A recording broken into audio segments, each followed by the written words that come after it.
Hello everybody. Let me know if you can hear me. This is a kind of a surprise live stream. I did not really announce that I was going to do a live stream, so I just decided to go live. We're going to kind of improvise today. I'm pretty excited actually. No rules. But I do need to know how everything sounds, so if you can hear the audio and it doesn't sound too weird, let me know in the chat. We might have a pretty chill stream today. So that's pretty exciting. Pretty exciting. But yeah, let me know how everything sounds. I'll be on in just a moment.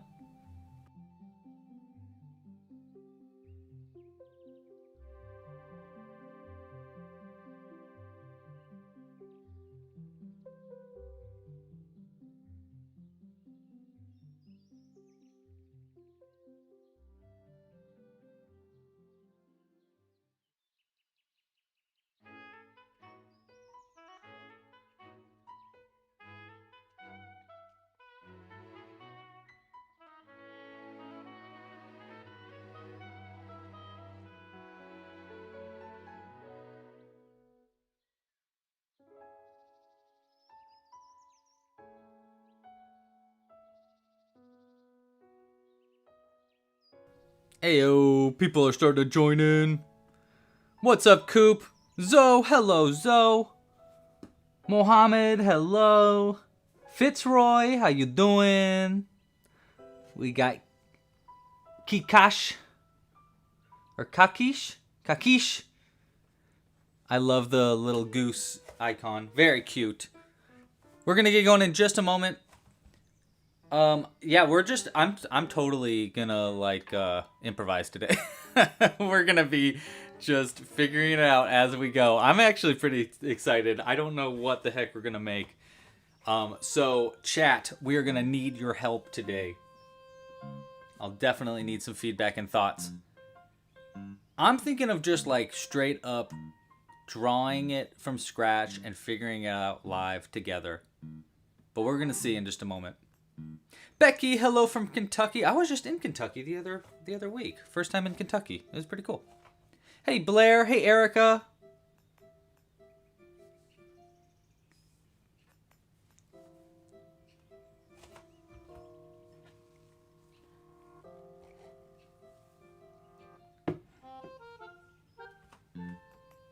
All right, let's not dilly-dally. Let's figure it out. Let's figure it out together. What are we making? Let's go. Let's rock and roll. Boom, boom, boom, boom. What a start. What a start. Hello, everybody. How are you? I hope you're having a wonderful Friday.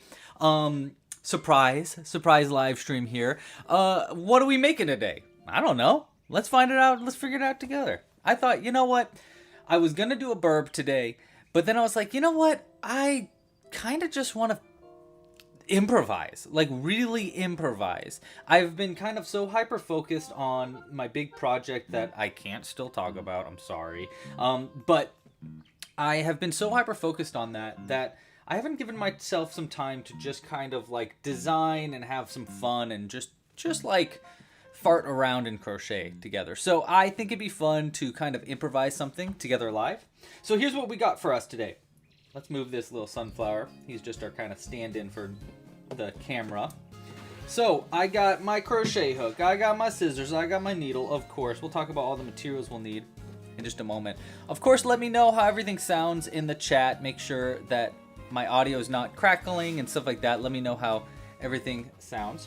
I got a brand new notebook for us today to start drawing in because I've been... Oh, wait. Is it new? Yes, it is new. Brand spanking new. And I thought we could start today by just drawing something together. Chat, I am super open to suggestions or thoughts or whatever you kind of want to see me crochet today. I am very open to whatever.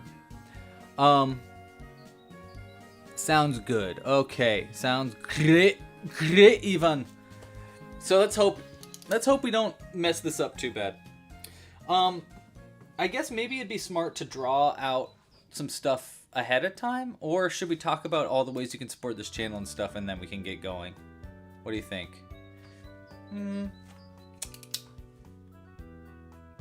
you know what, I will talk about all the ways to support this channel so we can let the chat kind of like join in and give me any suggestions or thoughts, that things they wanted to see me crochet. Like as far as like vibes go. That's what I'm looking for. I'm looking for kind of vibes. But in the meantime, Zoe's making a hobgoblin. I love hobgoblins. That's awesome. I was actually just talking about hobgoblins yesterday with someone. So that's funny.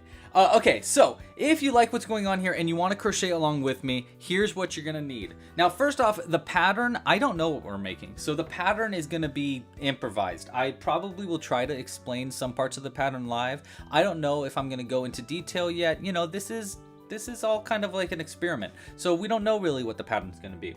I'll do my best to try to get the pattern on the website if it is something that we really like. If it's something we don't really like, then we'll probably just, you guys will be the only ones that know about it. So that's as far as pattern goes. If you want to get the pattern, if it is out, you're watching this after the live stream has already gone, you can find it right here at clubcrochet.com. You can also find it down here if you're watching on landscape mode. If you're watching portrait mode or landscape, we're probably going to be doing any kind of votes that we want to do today in our landscape version. So if you're watching the portrait version, that's like vertical like that. We also have a landscape version of this video currently going, like a movie, like a TV show or whatever.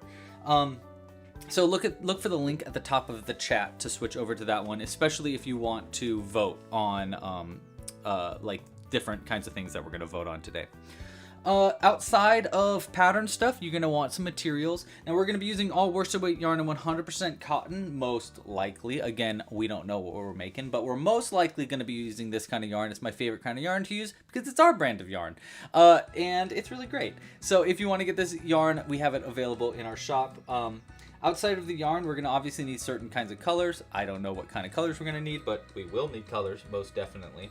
You'll need a crochet hook, of course. We're going to be using a size G 4mm hook today. Favorite kind of hook to use with that yarn. But again, depends on what kind of yarn we're using. I probably will not change this crochet hook, though, to be honest. You'll need scissors for cutting stuff.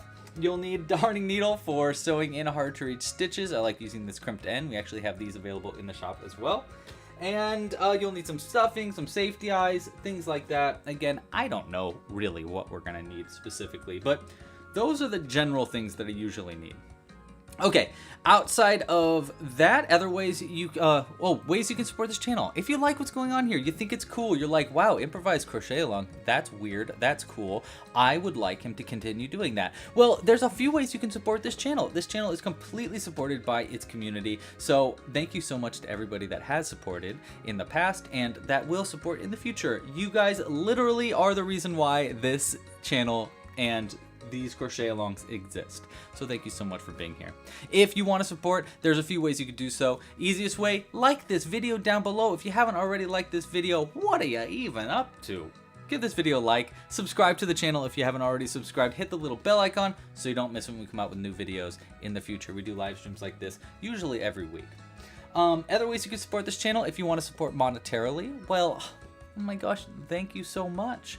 That would be really cool. There's a whole bunch of different ways to support monetarily. Probably the best way to support monetarily is with the Club Crochet membership. Members get early access to future patterns, they get access to the exclusive library of tutorials, they get untangle credits so they can untangle any patterns from the library. You get a whole bunch of stuff for a membership. They start at only $5.99 a month. You can get a free trial, see if it's something you're interested in, and cancel it at any time, and you can learn more at clubcrochet.com. We also have merch and kits in the store. We have a whole bunch of different crochet kits to make all different kinds of patterns from our store. You can find those at clubcrochet.com as well, and purchasing any patterns obviously is a great way to support this channel monetarily. The last way you can support monetarily, if you really like what's going on in this live stream specifically, you can tip me. That would be really cool. We had a whole bunch of vet costs this week, so tips would be helpful. We'll talk more about Jimbo. He's doing a lot better, but he's still a little rough. So we'll talk about him in a little bit. But if you want to tip this channel, the live stream specifically, all you need to do is hit the little dollar icon and you can tip for as much amount as you feel comfortable with, or not at all, and that's okay too. If you tip, we will put a little item in the background of today's live stream that'll be there forever in the recording. So, and obviously you'll get a shout out. So yeah, those are the ways that you can support. I think that's everything I wanted to say there. Again, like and subscribe if you haven't already. And I think it's time to figure out what the heck we're going to make. Okay, so we're going to draw this out today, and we're going to make something from scratch. Now, what are we making?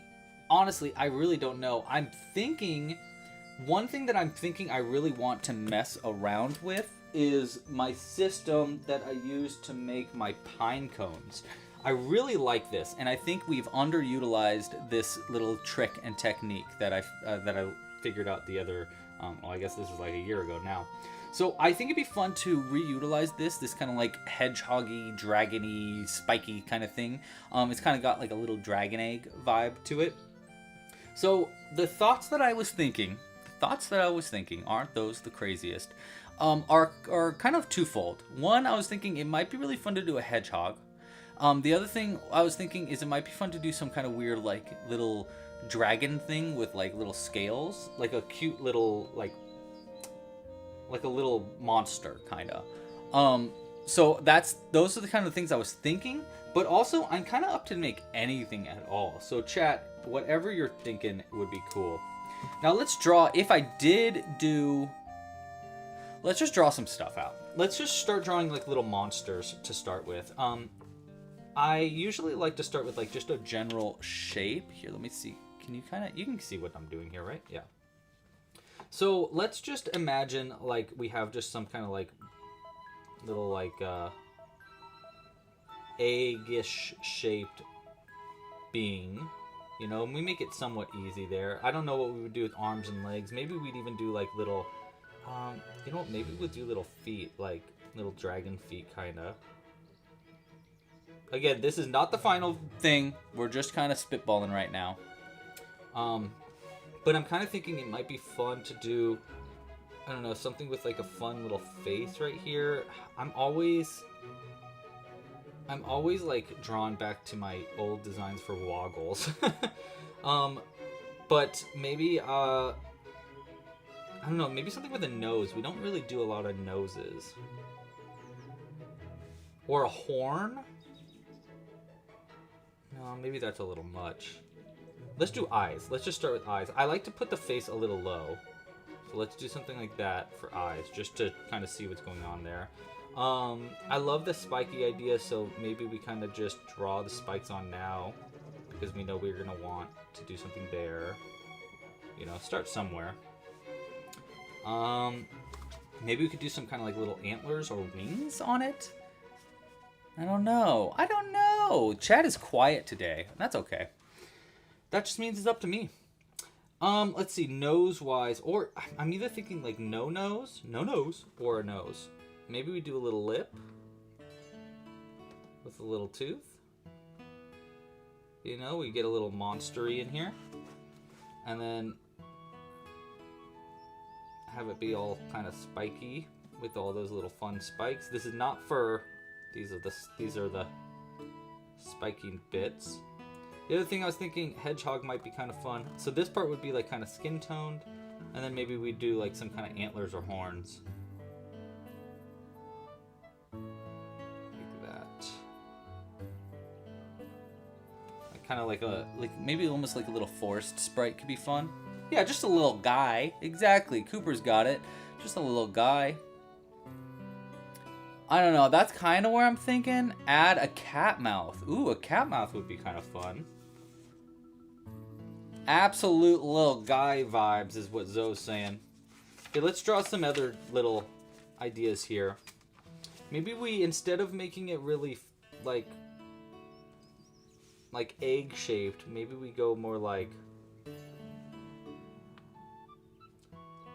gourd shaped, and we do the face up top,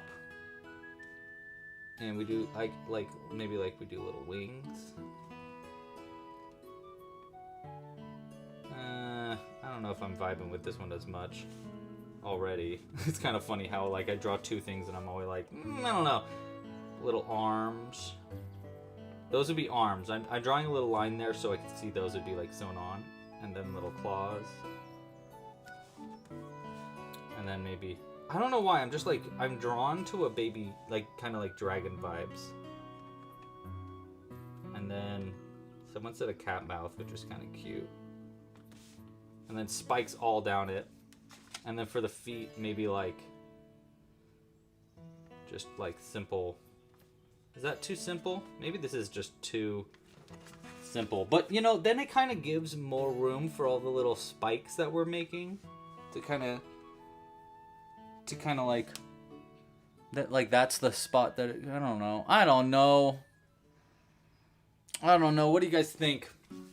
Do we like this little gourd monster? Or do we like this little forest sprite kind of thing going on? Let's draw another one. And hello, Timothy. Hello, sweet Timothy. How you doing, dude? Okay. So, Timothy, what do you think we should be making? You guys do the work for me. Figure out what we're making together. Let's see. What other kind of, like, shapes can we do here? Let's start with a shape, and then we'll work off of that. I want to make one solid body shape. You know, I don't want to make something that gets sewn together. I want to make it, like, at least somewhat easy to make. So, maybe we do the... Would it be crazy to do the other way around? Yeah, then it wouldn't sit up right. Yeah, Zoe thinks that forest sprites are having a bit of a moment. I kind of agree with that. Okay, so... I like that idea, then. I like a forest sprite. And if I'm doing a forest sprite, I like the idea of it not having any arms at all. And it kind of looking like a pine cone is actually really cute. Because then, you know, forest sprite, pine coney, but it's still like a dinosaur, like a little creature. Maybe we can even use that, like, kind of dinosaur-y face that we use.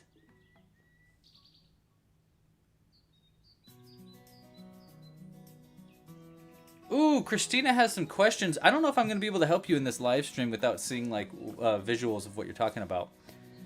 I like forest sprite for the vibe. And I do really like the idea of it being kind of a little bit pine coney shape. Not like big time pine coney shape, but this kind of vibe. I mean, even this shape actually isn't bad. If we did like some kind of more of a face thing here, and then it had little feet at the bottom, and then little antlers, like tiny antlers, and then maybe tiny little wings even too, or like a little tail. That could be kind of fun. Yeah, let's just see what we can do with the pine coney shape, because it already kind of has that shape that I'm feeling anyhow. Now the good thing about the pine cone shape too is, like, it's really tiny, and then you kind of grow out from there. Yeah, okay, wait, well, let me draw one more. Let's draw another forest sprite real quick. So, just, I'm going to draw it without the spikes, like how I'm kind of got the shape here. Actually, we'll work off of, God, I do kind of like this big fat one, though. Nah, whatever. Let's do, you know, that kind of eggy shape. And then for the face... I think we'll choose eyes later on, so I'll just draw safety eyes right here. And then let's imagine it has like the kobold mouth on it, you know, with little teeth. That's kind of cute.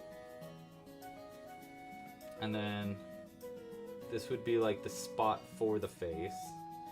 So covered in spikes other than this little face section.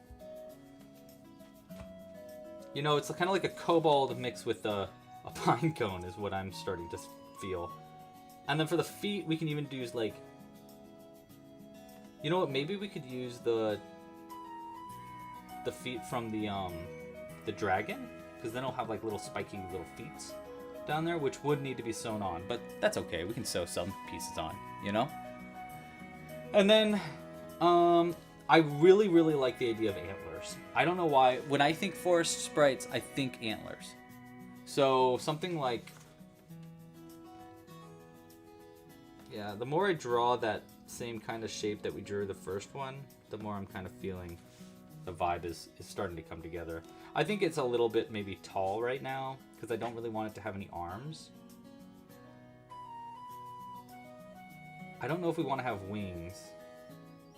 Maybe we could have arms. What would it look like with arms? Actually, arms looks kind of funny too. Okay, this is it. We're doing a forest sprite, little goblin-y, dragon-y forest sprite thing. You guys are gonna help me come up with a name. So we'll just work off of that and we'll come up with a name later. Okay, now size of yarn. Now we need to choose yarn. Let's grab... We need some color choices, guys. Actually, you know what? Maybe we're just gonna kind of like grab a weird yarn. What's this? I have this weird yarn in here that I've never used. Maybe we use this. You know, maybe we don't use the Club Crochet yarn. We use something a little different today. This is kind of fun yarn too. I don't know what it is. It's Lil Weasel, Big Lil collection. I don't think I had this for anything in particular. What is it made out of? Made in France. I might have bought this in France actually. It's merino wool. All right, cool. I like merino wool. Might be a little bit hard to crochet with, but why not? This is kind of a fun color. Let's do it. Now, will this crochet hook work for what we want it to work with? Let's test it out. I'm gonna make a little loop here and make sure that I'm not gonna split the yarn too much. This might be a little difficult to work with this crochet hook. Maybe we up the crochet hook a little bit. Let's find a slightly larger size. Where are my bigger crochet hooks? Right over here.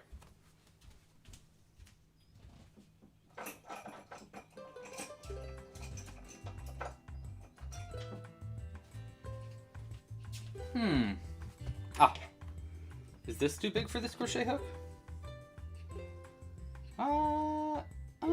Yeah, let's try this crochet hook. It's kind of big. It's a size G, 6mm, so it's up by 2mm, but who knows?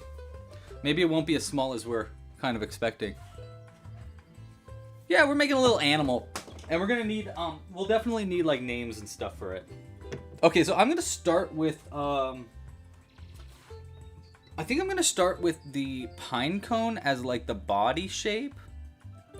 So I'm gonna go to the pine cone pattern on clubcrochet.com, which apparently is 2 words. Oops. Okay. Oh, gotta log in, of course.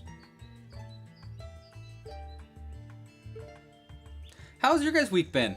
What have you guys been up to? Anybody do anything fun? Anybody go see the new Mario movie? I saw it. It was great. Anybody do anything fun for Easter? It was my brother's wedding on Saturday. That went really well. I wrote a speech last second. It went very well. I'm very proud of it. Oh, okay. All right, yeah, I'm just gonna start by shaping it via the pine cone pattern. And then kind of customizing it off of that. Now I believe that the bottom of the pine cone is the bottom of the character. So the top is going to be the top. All right, that makes sense. Yeah. Yeah, so we're just kind of ad-lib this. Let's see how it goes. So I'm basing it almost completely off of that pine cone pattern for right now. That way we can keep it like at least relatively easy for us. And so if you want to crochet along, that's where we're working off of. And we're going to work into these back loops as I go through this pattern, by the way, just like how the pine cone pattern has, because these front loops we're going to leave unused, so that way we can pick up stitches onto the front loops later to create all of those little weird spikes that we're going to make. Now we're definitely going to need some weird names for these little these critters. So start thinking names. The idea is something forest related, something spirit or sprite themed. Maybe like a dragon sprite or like a... I don't know. I guess it's going to kind of depend on what it looks like, of course. 2, 3. And increase here. Okay. Hey, my dad's in the chat. Hey, Dad, how you doing? Yes, yes, my dad had a great time at the wedding. He had a very fun time at the wedding. He was dancing a lot. It was awesome. Whoa, Zoe got a new crafting desk. Congratulations, Zoe. Jelly. I'm super jelly. I could use a new crafting desk. Sleepy mental rest week for you, Coop. Congratulations. Everybody needs a sleepy mental rest week. Honestly, I could use a sleepy mental rest week. I've been so stressed about Jimbo and stuff recently. Yeah, by the way, Jimbo's doing a lot better than he was last week or even the week before. But as of yesterday, he started eating again because now he's on steroids.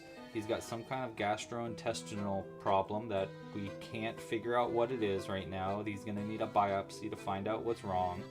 So we're worried about him. The worry is that we have no idea what's wrong with him. You know what I mean? So it's just kind of like, what is going on with you, buddy? He hasn't really been eating and going to the bathroom and stuff. So yeah, he's only 9.5. So he's not a kitten, but he's not that old. But every time we bring him in, they're like, older cats like this. I'm like, older cats? This dude's like a teenager, man. Give him a break. But yeah, he's doing a lot better than he was, for sure. For sure. Alright, so there's kind of like the top of our shape. You know, we put little antlers on right here, maybe. Now those are going to have to be crocheted separately, of course. And we can probably attach them near the end. So we can probably figure out the antler situation later. Actually, I wonder if I have any 3D printed... Do I have any 3D printed antlers? Oopsies, I dropped something. That's okay. Let's see. Here's all my fancy things. I mean, we got like big horns like this. Actually, that would be kind of awesome. These giant horns. Oh, we do. We have... Wow, these antlers would be awesome. Oh my gosh, this music is not going to work for me. Nope. There we go. I did not like that. Am I crocheting in the back loops? Yes, I am. Jules 2.0. My wife's name is Jules. You're the 2.0? Oh my gosh. Okay, wait. These horns are perfect, right? These 3D printed ones? These are very... They're feeling very forest spirity. Okay, we're going to strongly think about this one.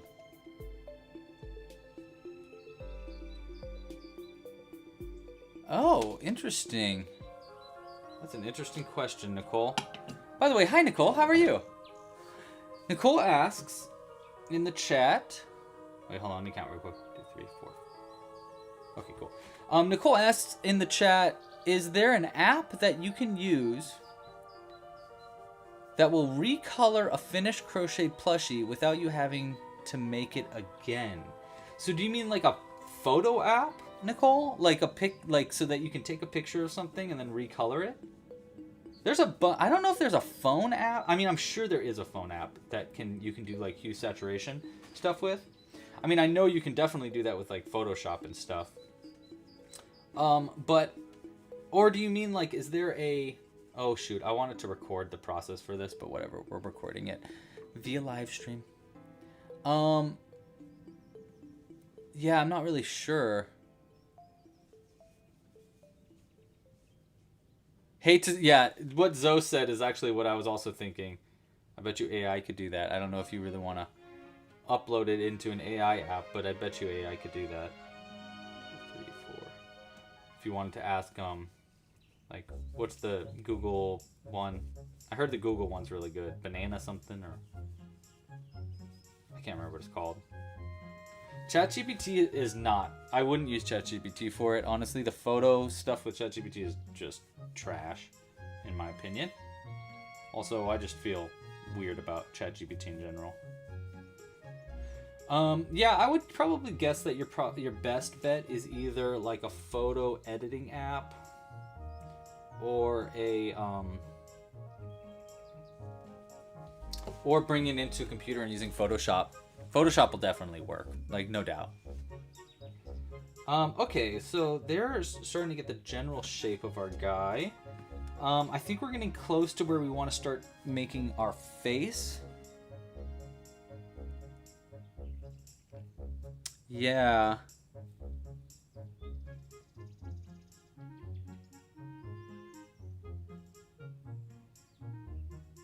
Yeah, so this is like the next 3 rounds here is where you'd add the eyes in the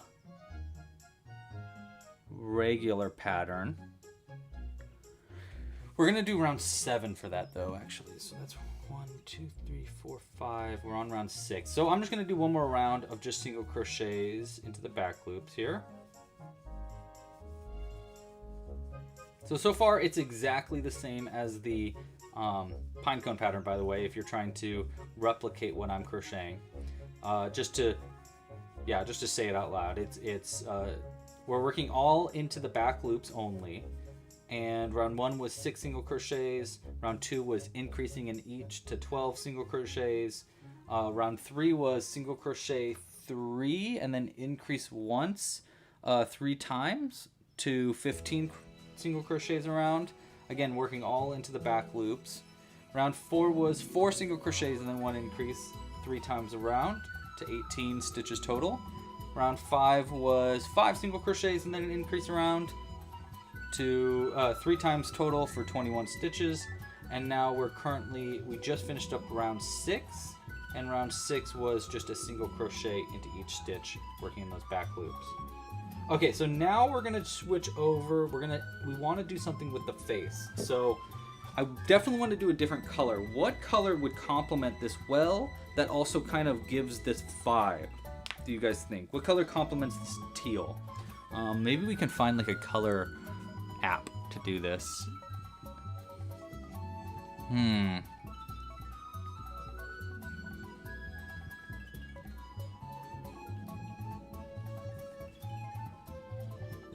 What kind of animal are we making? We are making something from scratch. We're just kind of making it up as we go today. Let's see, what colors do I have that would work well here? I mean, maybe another shade of green might be fun. Or like a cyan. Maybe cyan will be good because it's like not too different of a color. You know, like if we go with, here, if we take like this cyan. Now what I do worry about is that this yarn is like significantly smaller. So I'll either have to crochet it really loosely or double it up. Or just deal with it being smaller yarn. Actually, maybe the smaller yarn will be nice because it'll hide even more into the face. I don't know, what do you guys think about that? Yeah, actually, I really like that idea, Nicole. Hold on, I'll get to your thing in just a second, Nicole, because you bring up a really fun idea that I have. But one second. Let's see what else we got here. Blue kind of works too. Yeah. Mixbot says could try making it in green and green screening it. That's funny. I think that was a suggestion for you, Nicole. Let's see what other colors I have that fit this yarn size.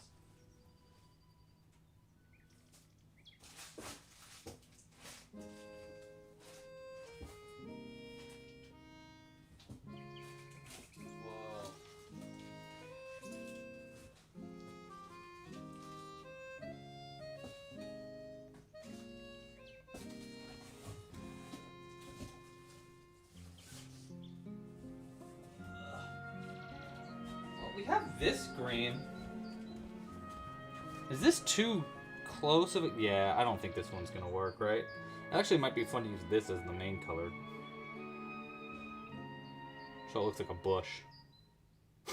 Dang, actually, that would be kind of cute too. Whatever, we'll do the one regular as we're doing.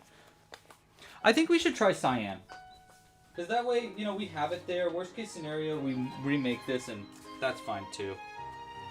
Let's see, I might need to change crochet hooks here, but let's see what happens when we do it with cyan. I'm gonna do, I'm gonna try to add the face more in the center. Yeah, so we're gonna do 7 single crochets to start, working those back loops only. And then we're gonna change to cyan for the next round, or for the next 7. So that's 1, 2, 3, 4, 5, 6, and then we're gonna start the 7th, switch over to our cyan color. We're just gonna start here with cyan, and then we might just switch back over, or do a second one of these later. I don't know. So we're gonna switch to cyan here. Now this yarn is significantly smaller, so I am gonna crochet a little tighter with this cyan yarn. And I don't think we're gonna do, yeah, we're not gonna do the lip in this round. We'll do the lip in the next round, and we'll just do 7. I think we're gonna try to just do 7 single crochets here in the cyan.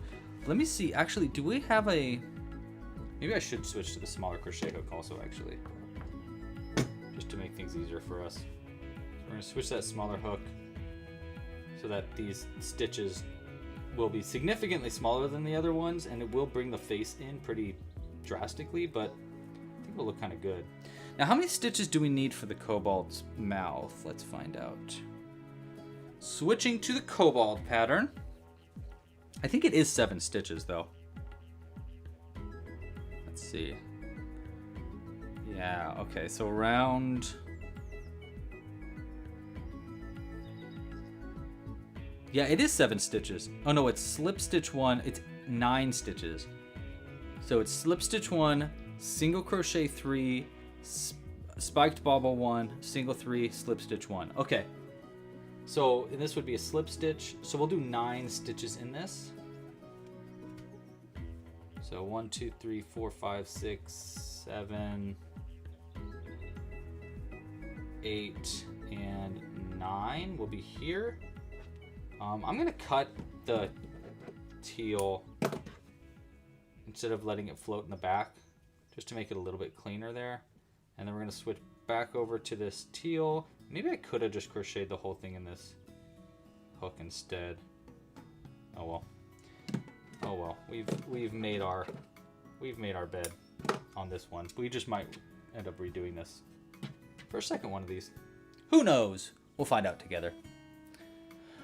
Okay, so Nicole, I actually really like that question. That's a really interesting concept. So Nicole said that they're asking about the color change things because they want to see what the plushie would look like in different colors before they went and crocheted it. I'm working on a project right now. Okay. So if you're new to this channel, you'll know Louie is always working on like 15 different projects, and this week is no different than the last. I've got so many different projects that I'm like working on at once with very talented, cool people, and yeah. But one of them is we're actually working on something where you we're working on whatever. You guys are the chill live stream, like. You guys are like kind of the inner loop, so I feel more comfortable telling you about secret things that I probably shouldn't be talking about too soon, but we're working on like a few little apps, and specifically working on like features for different apps right now. So I think that would be a really cool feature to add, actually. I could see that being really useful. Okay, I'm on my next round right now. But just doing like color, like being able to hue saturate a pattern to see what colors it would look good in and stuff. I really think that makes a lot of sense to me. Because yeah, you could see what your pattern's gonna look like ahead of time and stuff. That makes a lot of sense. Okay, so next I'm gonna do basically a kobold mouth here over these 9 stitches. So I'm gonna slip stitch into the first stitch here. And this time we're working only in the front loops. And we're going to do slip stitch 1, single crochet 3. 1, 2, 3. And then a spiked bobble right here. Now the spiked bobble is going to be the trickiest stitch here. But I think we're just going to kind of fly through it. This way it has kind of a little beak of a nose. Which might get lost in all the spikes and stuff, but you know, it's worth a shot. So a little spiked bobble in that front loop. Yeah, like that. That's kind of cool. And then we're going to just do the same thing backwards. So 3 single crochets and then 1 slip stitch at the very end here. 1, 2, 3, and then a slip stitch right here. The slip stitch is pretty much just to like kind of pull the stitch up into more of like a smile shape, by the way. A little behind the seams knowledge there. So yeah, pulls that stitch up. It gives it more of like an upwards turn at the end for the tooth. I know it looks kind of silly right now, but I really think it's going to work out pretty well. Now I'm going to come back, and in those unused front loops right here, I'm actually going to pull through. I'm going to get kind of close so that if anybody ever tries to remake this later, they can do it no problem. So I'm going to go in through that back loop right here, the teal one. We're going to take a piece of cyan yarn. We don't need to make like a slip knot or anything. I'm just going to actually just pull a loop through. I'm going to make a little loop with my hook. We're just going to pull that hook through that teal one. And I'm going to work into those unused front loop only, or back loops from when we made that mouth right there. And we're going to work around this tail end as we go, but we're just going to do a single crochet into all of those. So that way that like lip that we made in the previous round, or the previous section right there, will kind of stick out. It'll like jut out forward and look, I think look a little more derpy, you know, which will be pretty cute. So we're just going to single crochet in all these. There should be 9, I believe. So that's 1, 2, 3, 4, 5, 6, 7, 8, and then this one will be 9. We're going to change colors back to our teal now. So I'm going to cut my teal yarn. Put our teal in place. And then we're going to change back to our teal yarn. Like, how am I doing this? Like this? Yeah. We'll just pull through this crochet hook and we'll switch crochet hooks in a second. Like that. And then we're going to go back into working in those back loops only. And in the next back loops, we're going to continue that single crocheting in each of the back loops with the teal. But I'm going to make sure to work around the 2 cyan tail ends to keep them kind of like locked on the inside too, you know.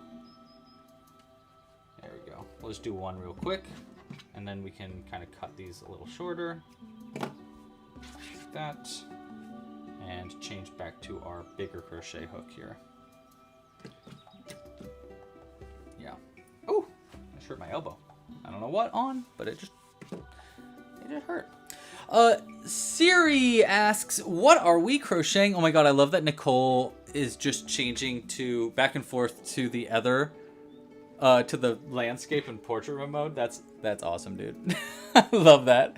Yeah, so we're currently live streaming on both landscape and portrait mode, and what we're making right now is some kind of weird forest spirit. We're just kind of like improvising it, to be honest.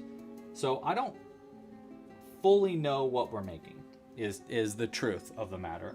I don't know what we're making. I don't know if it's going to look good or look really weird, but we're making it anyhow. So we're just kind of like having fun today. Improvising, figuring it out as we go, learning some new techniques along the way.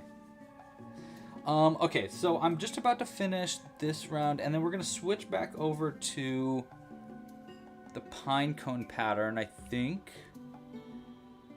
Go back, submit, back. There we go. And yeah, and this time we're going to work, let's see, do we want to work into that back loop? Or, you know, I think we can probably work into both loops. No. See, because this is where the different yarn is going to come into problem. We're going to switch back over to the other hook. And I don't want to work into only the back loop for these stitches. I do want to work into both loops. So I'm going to try to get into both loops of this stitch. This first one is actually... Probably should have done a chain, but that's okay. We can make it work. I crocheted it just a little tight. Is all. There we go. There we go. So I'll just work into both loops for those. I would normally work in the back loops. What I probably should have done for that round there is done a half color change. So maybe the next time we make this, we'll do a half color change there. So that way we could work spikes into this round when we come back around. But whatever. Whatever. We're learning. We're trying. We're testing. We're making it up as we go. Ain't that just the American way? All right. All right. There we go. Oh, that's looking super weird, but I kind of like it. Okay. Right? Isn't that looking weird? It's looking wonky. It's definitely looking wonky, but it's kind of cute in its own way. Let's, should I do one more round? Yeah, let's do one more round in this teal. And then we'll add our face in, which I think will help out the look of our character a little bit more.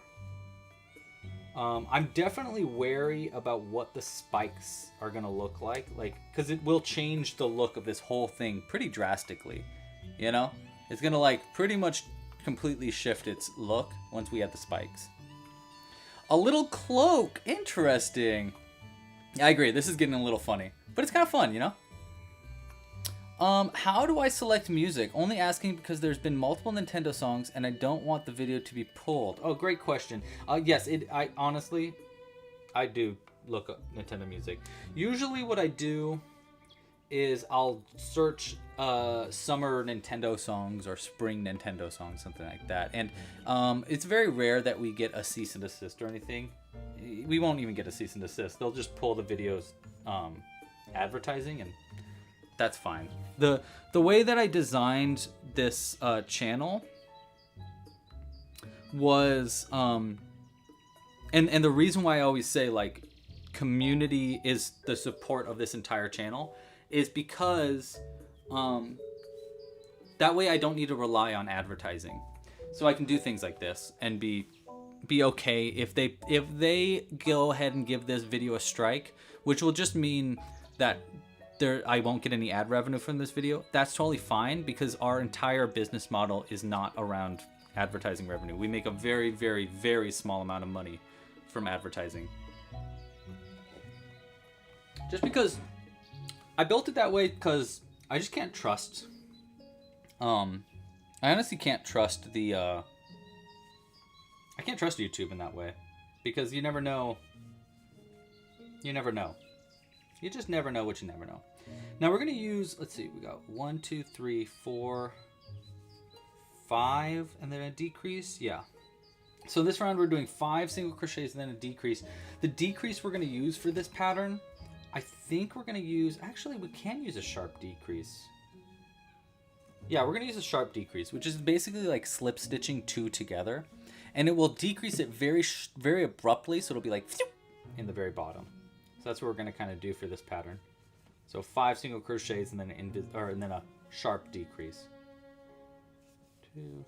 Actually, maybe we could do a single crochet 2 together to make it more of a subtle decrease. No, because I really want his feet to be. Yeah, we'll just do it regular. 1, 2, 3, 4, 5, and then a sharp decrease. So for this round, I'm doing 5 single crochets, a sharp decrease, worked in the back loops only, repeated 3 times around. 1, 2, 3, 4, 5, and then yep, we're on our last stitch right there. Sharp decrease. Okay, so by the way, that was, I believe, round 9 of our little forest spirit guy so far. Let's go ahead and start adding the eyes and stuff. Now, for the eyes themselves, I strongly think we want to do... interesting. Do I have any teeth? No, I think I've used all my teeth. Oh, actually, you know what? I do have some little teeth. Hold on. I forgot. I 3D printed these the other day at my friend's house. Some little teeth. We might mess around. We might mess about with those. But also the eyes. I think we want to use 8mm for the eyes. Normally I like 6mm eyes, but because this guy is like a little bit chunkier. Let's say that he's a little chunkier. We're gonna do 8mm, I think. So we'll do 8mm eyes. I'm gonna do them like 1-2 stitches away. Let's try that. So it either like that. No, maybe further. He kind of looks like a little bird. 3 stitches away. Let's try 3 stitches away. 1, 2, and then 3. That's too far. 2. Let's do it like that. Right? And we might need to... Wait, is that too close? 1, 2.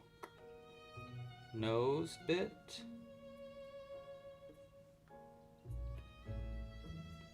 Yeah, this is 3, and this one's 2, but it actually looks like even distancing, right? But it's technically not. Interesting. All right, well, I think I'm going to stick with this distancing because I think it's a little bit better. Let's see what it looked like if I put these plastic safety teeth in. Whoa, they're really big. I didn't realize how big they were. But let's see. So we put that into there, and then we'd have this lip obviously go over it. Like that. No, those are too massive. We're going to have to use crochet teeth instead. Oh, this song is a little much too. I'm going to switch this one. You know what? We have a next... We're going to the next playlist. Okay.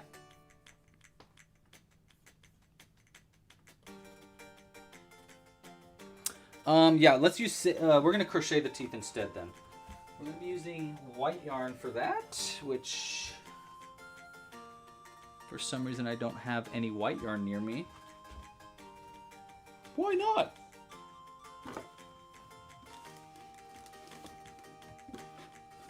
Didn't we use white yarn last stream? I could have sworn we did.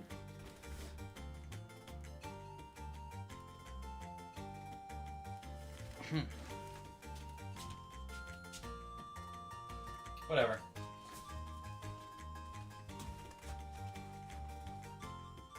Oh. No, it's fuzzy white yarn. Okay, we'll just use this white yarn. I'll just open a new ball. Okay.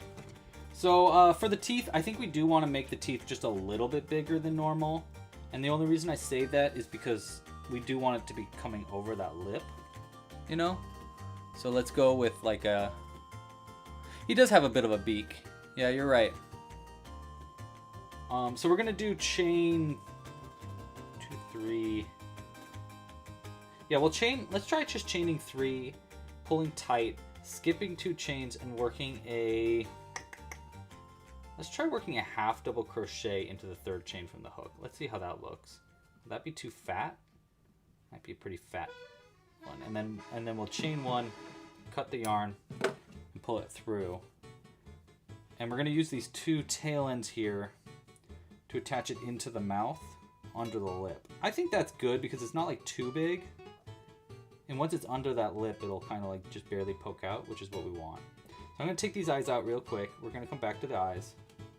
And let's go ahead and try just attaching one of these teeth first to make sure it's the way we want it to be. So I'll go up. We're going to go right here. I want it really in the corner of the mouth for both of these teeth. Is it a poto? I don't know. No, I don't know what that is. But no, this is a completely original creation. I don't know what it is. We're thinking it's kind of like a dragon forest spirit. We're looking for names actually. If you want to try naming the species and stuff, I am open to suggestions. I'm just gonna pull these 2 knots on the inside. Yeah, that's good because then the tooth is just like kind of barely overlapping the lip, which is gonna be perfect when we add the spikes too, because everything's gonna get a little bit more hidden in once we add all of the I guess the scales. I should say they're scales, not spikes, that we're going to add onto them. Like that. Double knot it. Cut that one close. I like it. Yeah, that's good for a tooth.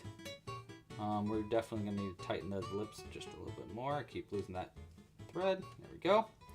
And if we added the eye over that lip, like right here,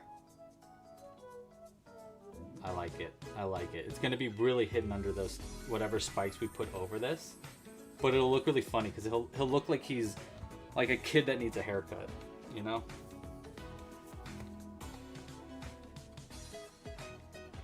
Thank you so much.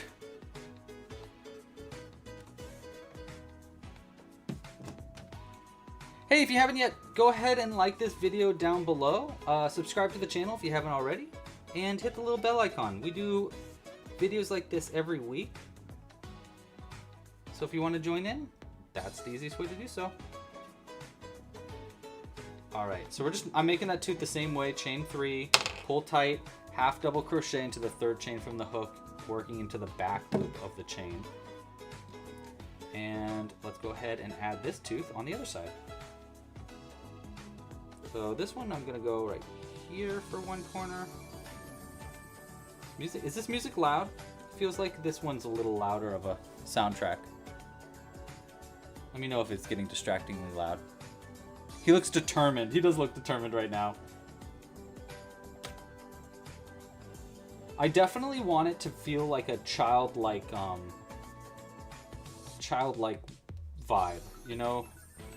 Like a spirit or a sprite would kind of have more of a innocent kind of feel to it. With still having that like gremlin-y vibe to him. Okay, so I love that. Look at those teeth. Those teeth are perfect.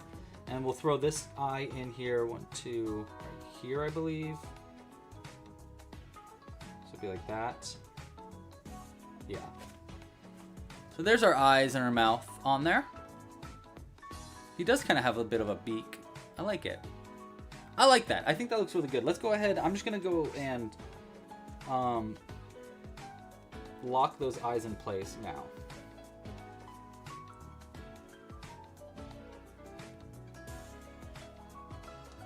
There we go. It's a bit loud. Thank you for letting me know that. I appreciate you. There we go. Yeah, that's much better for me. Someone said it looks like a dragon with a, what do they say? With a very cute beak. Yeah, cute. Like it. Okay. Now the bottom of our character here, we're going to want it in cyan. Just the very, very bottom of him. And the reason I say that is because, well, kind of two reasons. The first reason is the legs are going to be cyan. We're going to do like dragon legs. Or dragon feet pattern for the legs, I think. So these are going to be sewn on onto the bottom. And yeah, I think we're going to want to change to cyan anyhow. And the other reason we want to change to cyan is because we're going to want to add all of those scales probably before we sew it closed. And the reason I want to add the scales before we sew it closed is because we want to add antlers on the side of him. And I kind of want to try using these safety antlers like this. And those are going to have to be added on before it's sewn closed too. I don't know. I don't know about those antlers. They do kind of look cool, actually. We could try crocheting them too. Is it a Yeti? No, it's definitely not a Yeti. Definitely not going to be a Yeti. I'm thinking more like a dragony kind of thing. I'm open to arm ideas too. If you are not ideas, if you think we should add arms or not. You know what? Maybe we could do a vote for that. Why don't we do a vote right now? Because it'll take a long time for us to get that vote going anyhow. Oh, my computer signed me out for some reason. 1 second.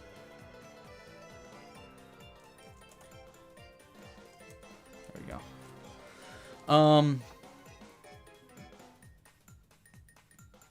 Yeah, let's do a poll.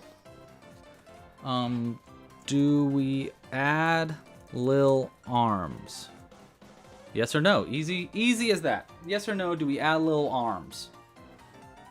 And we'll get that vote going. Totally no rush on getting to that vote. We can add the arms way later anyhow. Okay, so I'm going to switch now to cyan. Yeah, we're going to switch to cyan because this is going to be on the bottom of them anyhow. And it's going to also be covered up in a... Whoa, this music's wild, dude. And it's going to be covered up in a... in some of the scales, so it doesn't really matter too much. We're just going to do one there. Just enough for that color to be locked in. I'll cut it close. Okay. We'll come back to that teal in a second. In the meantime, before we get there, we're going to decrease this down by doing one single crochet and then one decrease. I think I'm going to use like a... Yeah, I'm going to do a single crochet 2 together for a decrease, and the reason I'm going to do that instead of a sharp decrease here at the bottom is because this yarn is so much smaller than our teal yarn that if I decrease it too sharply, it might look really, really weird getting decreased down. So by switching this to a single crochet 2 together, I mean, it's going to be on the bottom, so you're never going to see it anyhow. So even though it is a more noticeable decrease, it's not even going to be visible.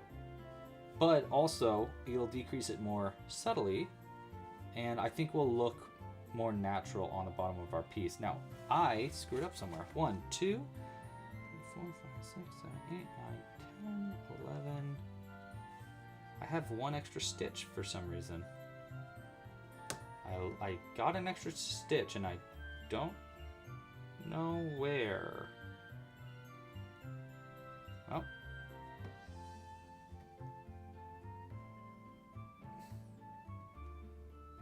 Oh, I worked into the wrong... Okay, wait, let's go back.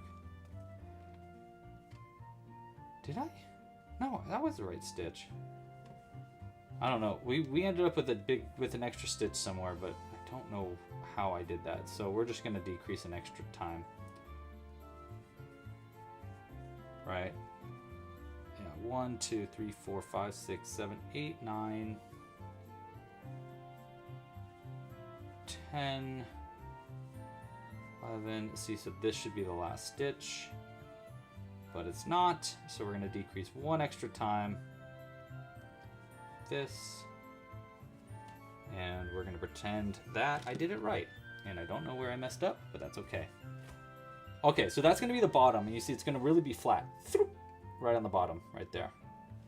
Okay, so before we continue on the bottom of this guy, let's add the scales. Let's start adding the scales early. Now, normally I usually do this at the end after I've sewn it closed, but let's do it a little early. Okay, so we do like, some people are saying claws.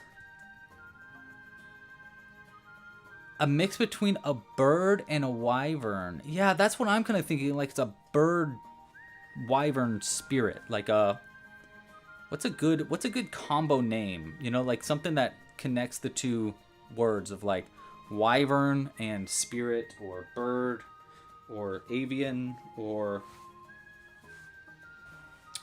maybe not spirit. What are some other words for spirit?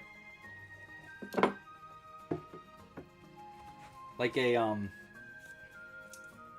sprite.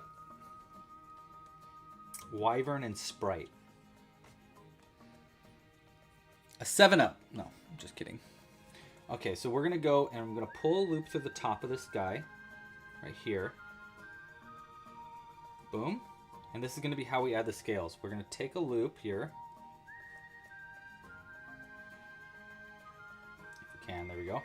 Pull it through that first one. Do a chain. We're actually going to chain 2. And in each stitch, we're going to half double crochet into those unused front loops. We're going to work around this yarn, by the way. So we're just going to half double crochet 1, and then chain 1, and then slip stitch 1 into the next stitch. Like that.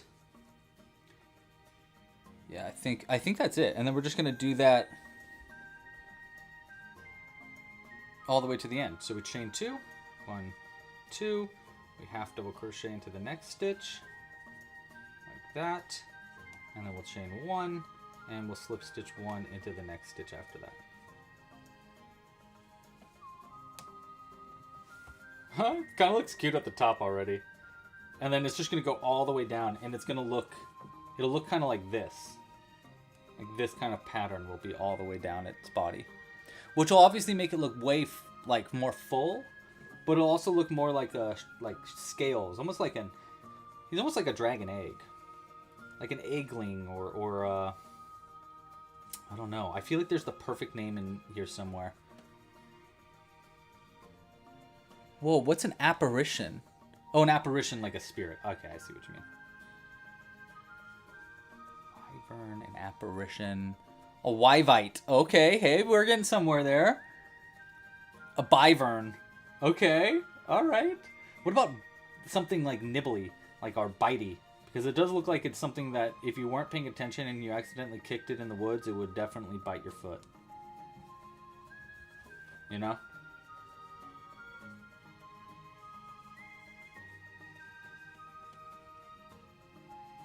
A nibbler. No, I don't like that. Oh, that's kind of cool. It's kind of looking a bit like a, like the top of a, what's that called? A pineapple. Okay, get that in here just so it's out of our way. There we go. Nice. Back to it. Chain 2. Half double crochet in the next. Chain 1. Slip stitch into the next. We're probably going to have to stop when it comes to the face and then cut, hide the end, bring it back in. But we'll see in a second. Stitch 1. Chain 2. Half double crochet. Chain 1. Slip stitch 1 back here. It's almost like we're, you know, this is almost like our old school Monster Monday videos. I don't know if you probably haven't been around the channel that long. Maybe some people in the chat have, but long time ago we used to do these streams. Like back when I first was live streaming, I would do these live streams called Monster Mondays that were basically this. I would draw a new creature live on the stream, and then we'd crochet it. And we would just figure it out together. They were super fun. Honestly, it was a really good way for me to learn how to crochet better. Ooh, I like the pixie. Oh, but do we need to give it wings if we want to give it like kind of a pixie vibe? Maybe. Imp. Okay, wait. That works too. I like maybe an impling? What about that? What about an impling? Or a... Ooh, I'm liking where we're going here. Nymph. He does kind of have a little bit of a nymph vibe. I like the imp idea because it does kind of give a little bit of like a little demon, yeah. I'm starting to feel that is kind of the vibe. And a forest impling or a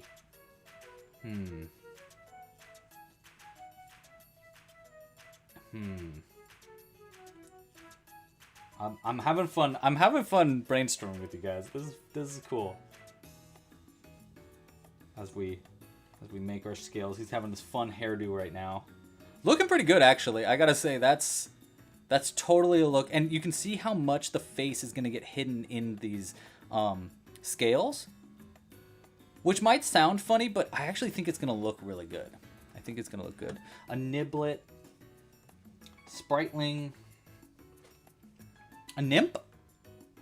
Is that something? A nymph? N-I-M-P? Is that something bad? That almost sounds like it could be something not good.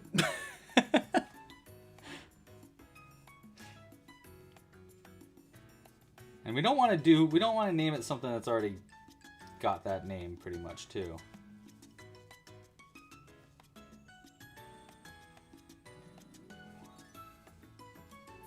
Chain 1, slip stitch 1 there.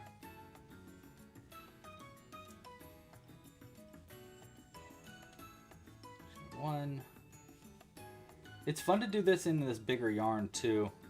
I mean, I definitely think I want to try to make one of these in a smaller yarn after, just to see the size difference. Also, it's pretty quick to crochet, so I don't think that's kind of that hard to do.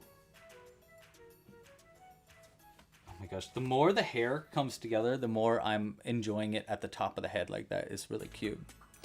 A biting pine cone. Oh, that's kind of fun. Like a biting, or what about a...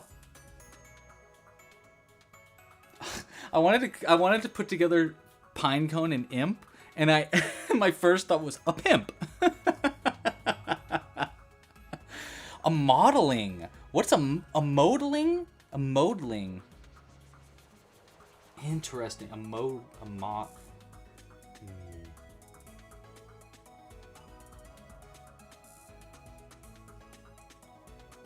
2. 1,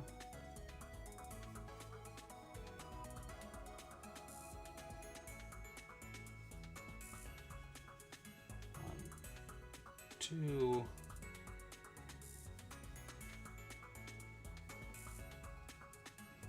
All right, we're kind of flying right now.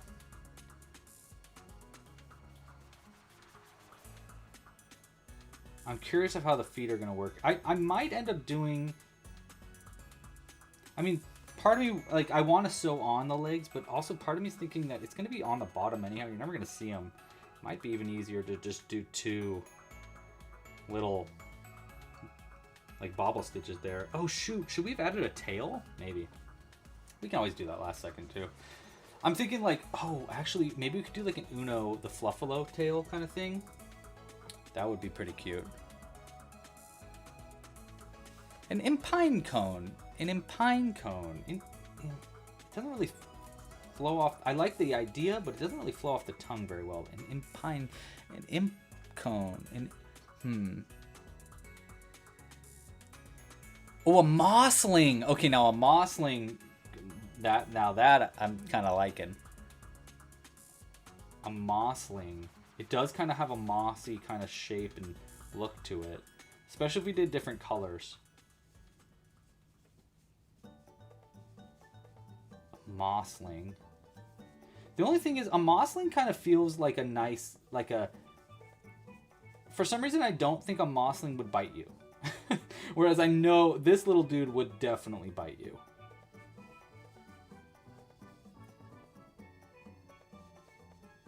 For some reason, I think a mossling would, like, curl up on your lap and fall asleep. Take a nap.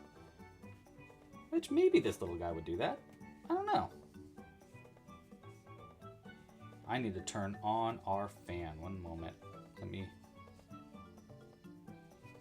I'm schwitzt. I'm sweating. There we go. Wow. This hairdo... It's getting a little spooky how much these scales are starting to grow. I'm starting to wonder if maybe we should have done smaller scales. But who knows? Let's see what it looks like once it gets to the face.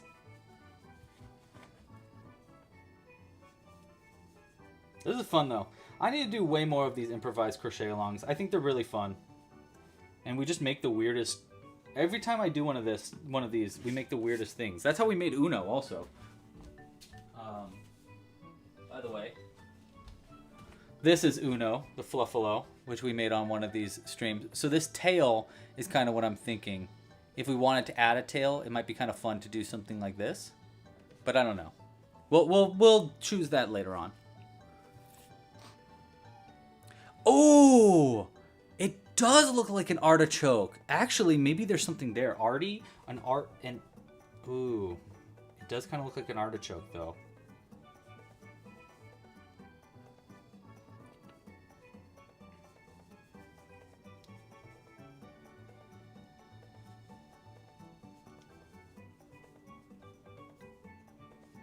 Yeah, now I'm kind of starting to think, like, also it's got a bit of, like, a hedgehoggy kind of look, too. I don't know. The antlers are going to change everything, too. We probably should vote if we want to do antlers and stuff. Or tail and stuff. I don't know. Let's get a little further with these scales, and then we'll start to make those kind of decisions. So I do think that these scales are going to kind of change the entire vibe once we get past the face. We'll start to get a better idea of what this guy's looking like. It'll also let us know how big we need to make antlers if we want to add antlers or a tail and stuff, because they're gonna have to stick out past the scales, you know. I don't know.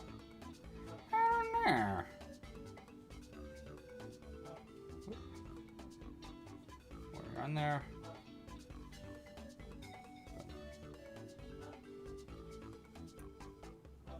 Maybe I should, you know, I think I'm going to stuff it just a little bit right now. And the only reason I'm going to do that is because it's not holding its shape. It's kind of difficult for me to crochet around it. So we'll just add a little bit of stuffing into the bottom of it right now.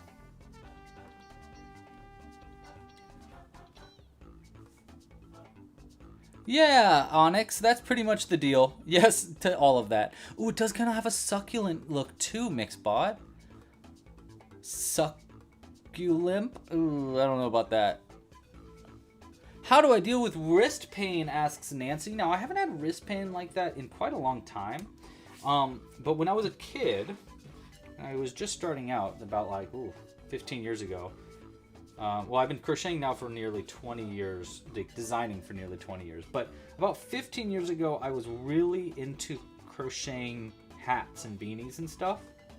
And when I was doing that, I would get wrist pain, and I would have to like take week-long breaks and stuff like that. When I did have those situations, so when the wrist pain was present, there is a couple of things you can do. The first is you gotta take a break. You just have to. You need it to heal. If you keep crocheting while you have wrist pain, it's only gonna get worse, I guarantee it. So you need to just kind of like chill for a second, give yourself a little bit of a crochet vacation. You know what I mean. The other thing you can wear, there's like wristband things that like they like compress your wrist like this, and it makes it so you can't really turn your wrist as much, but also just the compression alone really helps and really feels good on a wrist that's in a little bit of pain. Other tips, stretching. You got to stretch also, so like always kind of like in between like a few. You'll see me doing this all the time too. Like I'll do this a lot. I'll also do like, you'll see me do this one a lot. Now, I don't know if necessarily this is a great idea, but for me, my joints are really poppy. Like I crack my bones really, really easy. I always have. Like I barely even need to move and I crack my bones. So I pretty much always need to take a break after like a few rounds just to kind of crack my bones. Now, I don't suggest you start cracking your knuckles and stuff, but I do suggest that if you have wrist pain and stuff, I mean, even without wrist pain, you should definitely be taking breaks in between a lot of stitches to just kind of like chill your body out a little, chill your arms, chill your hands out. Other tips that I have, this one is the biggest tip and the biggest reason why you might have wrist pain. If you're crocheting a lot of the same thing, so for me, it happened when I was making beanies and I was making thousands and thousands of single crochets every single day. And when you keep doing the same repetitive motion is when you're going to start getting wrist pain. What I found a way to like kind of preemptively defend myself from wrist pain was to make items that were either small and quick, but more importantly, that utilized different kinds of stitches. So for example, in this pattern here, we're using a bunch of different kinds of stitches. We did single crochets in the beginning, and now we're doing like half double crochets and chains.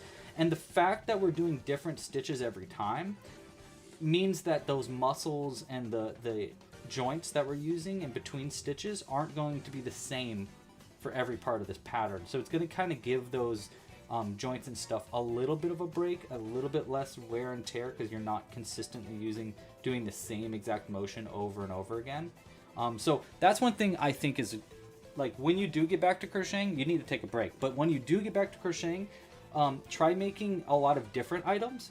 Don't make like a bunch of the same piece, because that repetitive motion is what's going to get you. It'll gonna get you. It's gonna get you.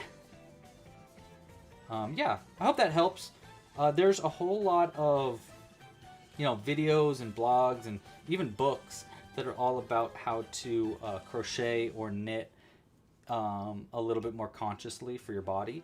Because back pain is also a big thing that crocheters have to deal with because, we're like looking down, we're hunching a little bit more. So, yeah, there's a lot of little things like that to look out for. Oh my gosh, look at this guy's little face now. You see how it's going to really like hide in there? He's got kind of a little afro thing going on. That's fun.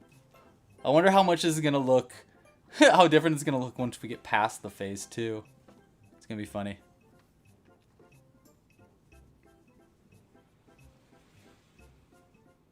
Yeah, I hope that helped.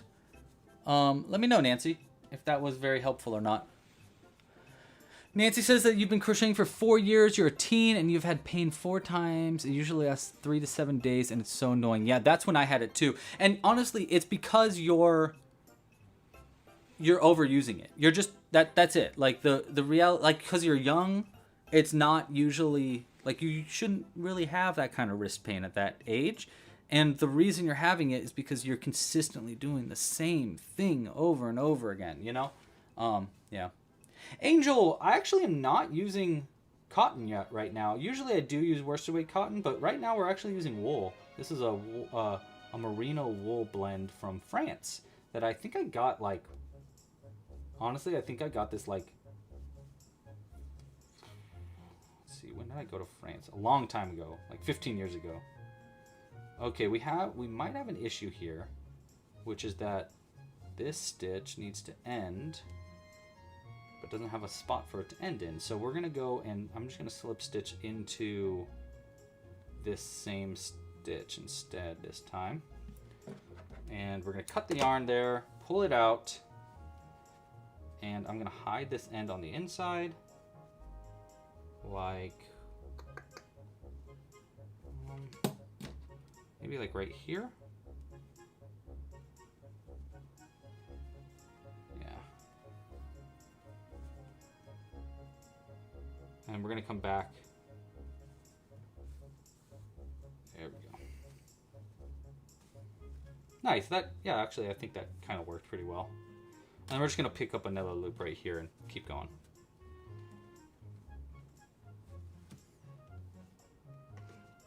So we kind of have to like give it a little bit of a gap, in the crochet, so that we can keep the face open.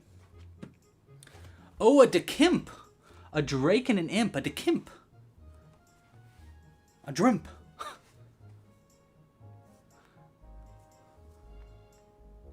Woo. You made a broccoli? That's funny. Broccoli. It almost sounds like, well, I guess it is. It's like Brock from Pokemon and Bruce Lee. That's funny. All right.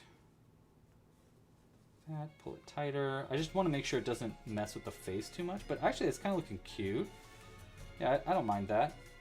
Did we decide on arms, by the way? I don't even know how I'm going to do arms once we get to that, but yes, we have a pretty solid vote on arms, which is totally fine. I just need to be aware of that when we get to the arms section. Okay. We're going to pull this tail end on the inside in a second, but let's go ahead and just keep crocheting for right now, because we are going to need to cut this yarn again. And hey, again, if you haven't yet, please give this video a like down below and subscribe to the channel. We do videos like this pretty much every Friday. And if you hit the bell icon, you'll get notified when we do live streams like this. Which again, we pretty much do them every Friday right now, but sometimes I change the dates, sometimes I change the times. We're going to be doing a lot more Let's Play streams soon too. I might be doing that on my other channel, Louie's Loops, more often, but I'll obviously notify you how I'm doing those live streams when those come around.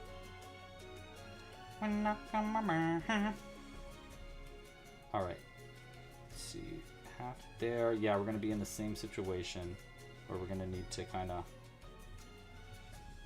mess with this last stitch a bit, where we do a half double, we do the chain one, but we slip stitch in the same stitch instead there. And then we gotta hide this end in.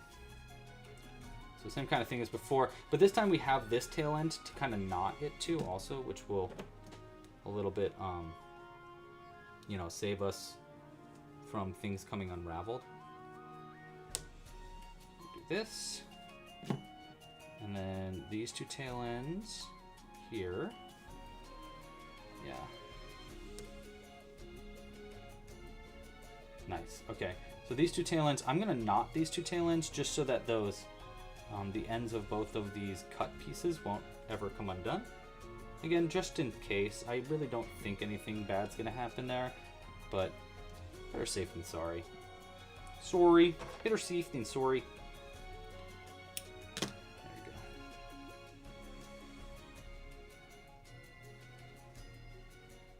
go. All right. Looking pretty cute. And we did want to do arms, so I'll probably do little arms in here maybe. He really does have like a little bit of an afro look here. But I'm liking it. I don't even know what he is though. He like he just looks so funny. You won't even see it. When he's sitting down like this, it's just going to look like a little bush. And then when he looks up, he's like, ah, I'm going to bite you. I like it.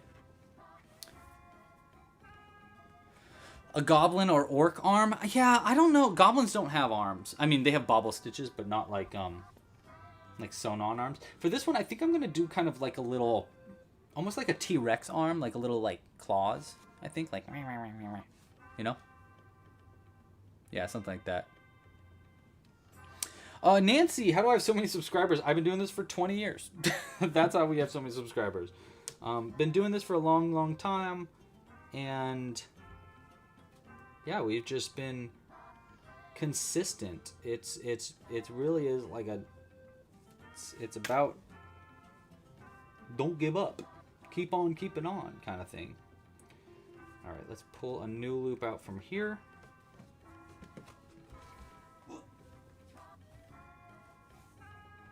But yeah, I've been around for a while.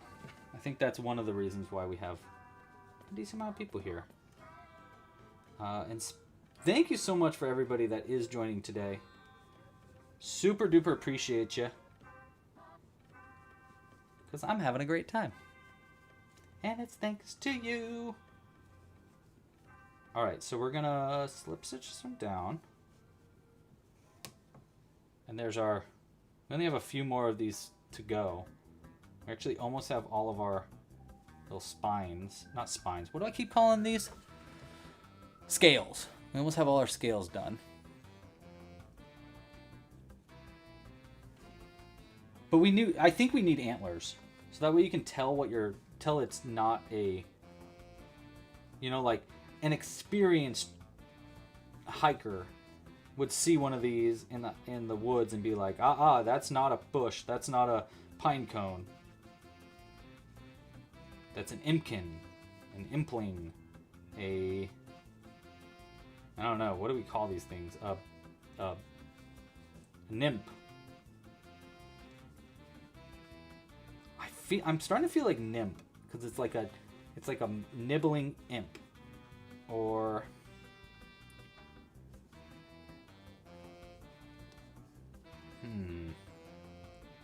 gosh, I can't decide. We're gonna need to vote on something though. One. All right, almost done with the scales. And then we're gonna move on to, I guess, to making the feet, or maybe making the antlers actually. We probably should do the antlers next. Unless we... Nah, we should probably try crocheting the antlers. Just because people won't have 3D printed antlers like I have. Maybe we make another one of these and try the 3D printed antlers instead. I don't know. We'll figure it out. I mean, we're already at 4:30, so maybe we won't have time to do another one of these today, unfortunately.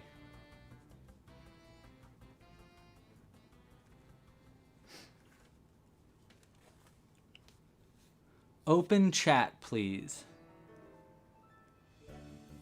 The chat is open. You made your first whale. Well, congratulations. What kind of whale did you make?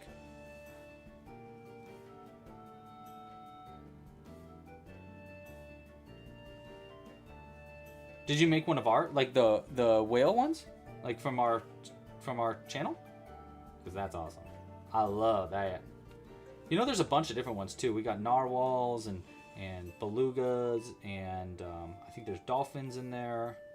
Yeah, I tried to make a version. Oh, killer whale. The killer whale pattern's really fun. Because then you get to like learn color changes and stuff too. Huh.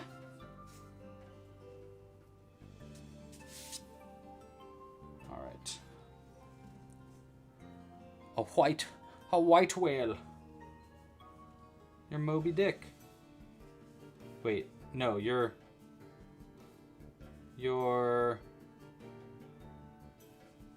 What's the guy that kills, that hunts Moby Dick? Don't tell me. Wait, do tell me if you know.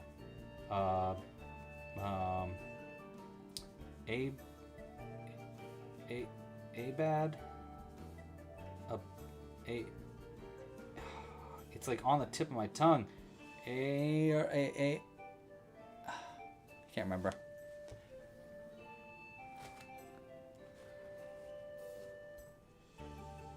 Horned lichen. Oh, there we go. I'm liking that, Timothy. It does kind of look like a lichen. Wow, we have someone in the chat from Zimbabwe. Wow. That's awesome, dude. Whoa. Oh my gosh. I think you're the first person that's ever... Captain Ahab. That's what it is. Ahab. I think you're the first person that's ever been in this chat from... that I know of. That's from Zimbabwe. That's way cool. You're probably the first person in the chat that's ever been from a country that's name starts with a Z. Are there any others that I can think of off the top of my head?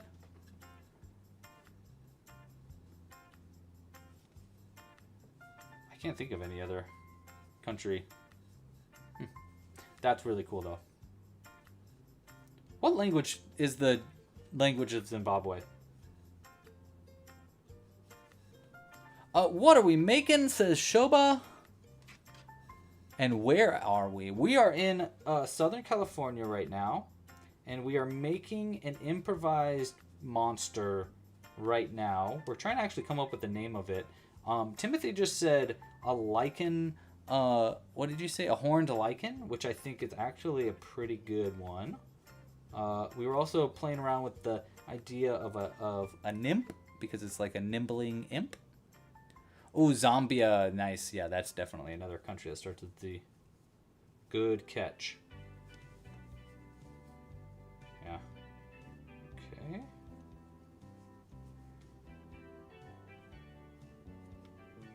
We're almost done with these spikes, which means we're almost done with this color of yarn in general.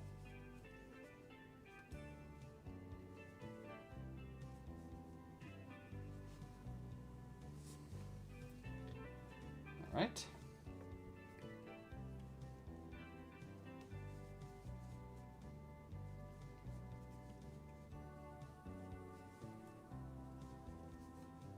One, two.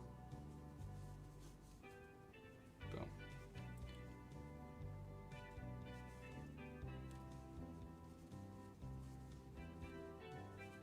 All right. Already crocheting.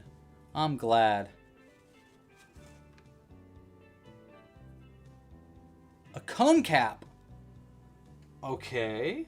Timothy's on fire with name suggestions right now. Oh, Jules, you're in New Zealand. That's great. I love New Zealand. I visited New Zealand for like a couple weeks for me and my wife's honeymoon. It was great. I love New Zealand.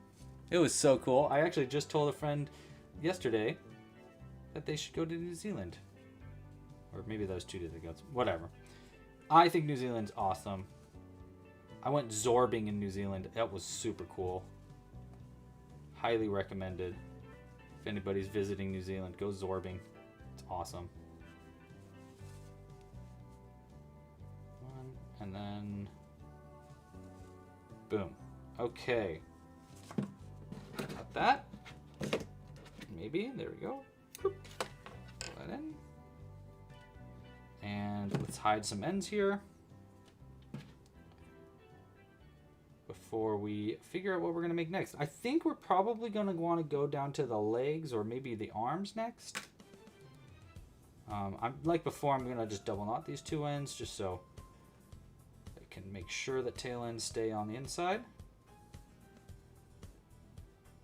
We'll stuff that. And then we'll hide this end as well. I'm actually going to try to hide this in the back of some stitches too, because I don't have anything to knot it to.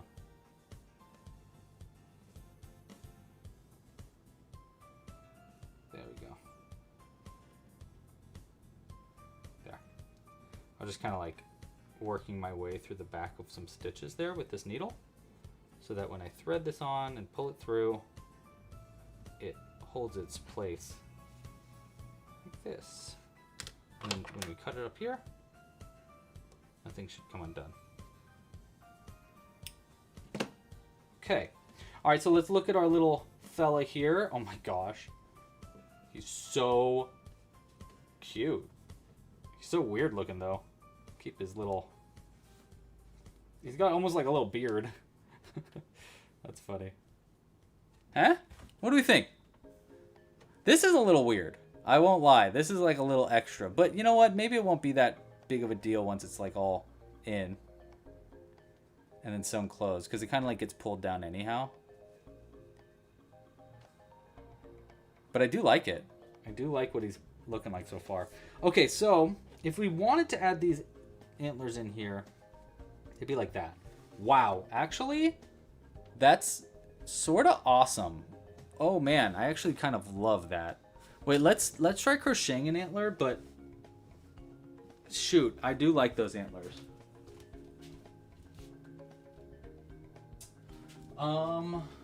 We'll use I think we should use jute. You know, like that off brown, like not brown, but not like beige almost. If I can find a ball of it, which I thought I had like right here.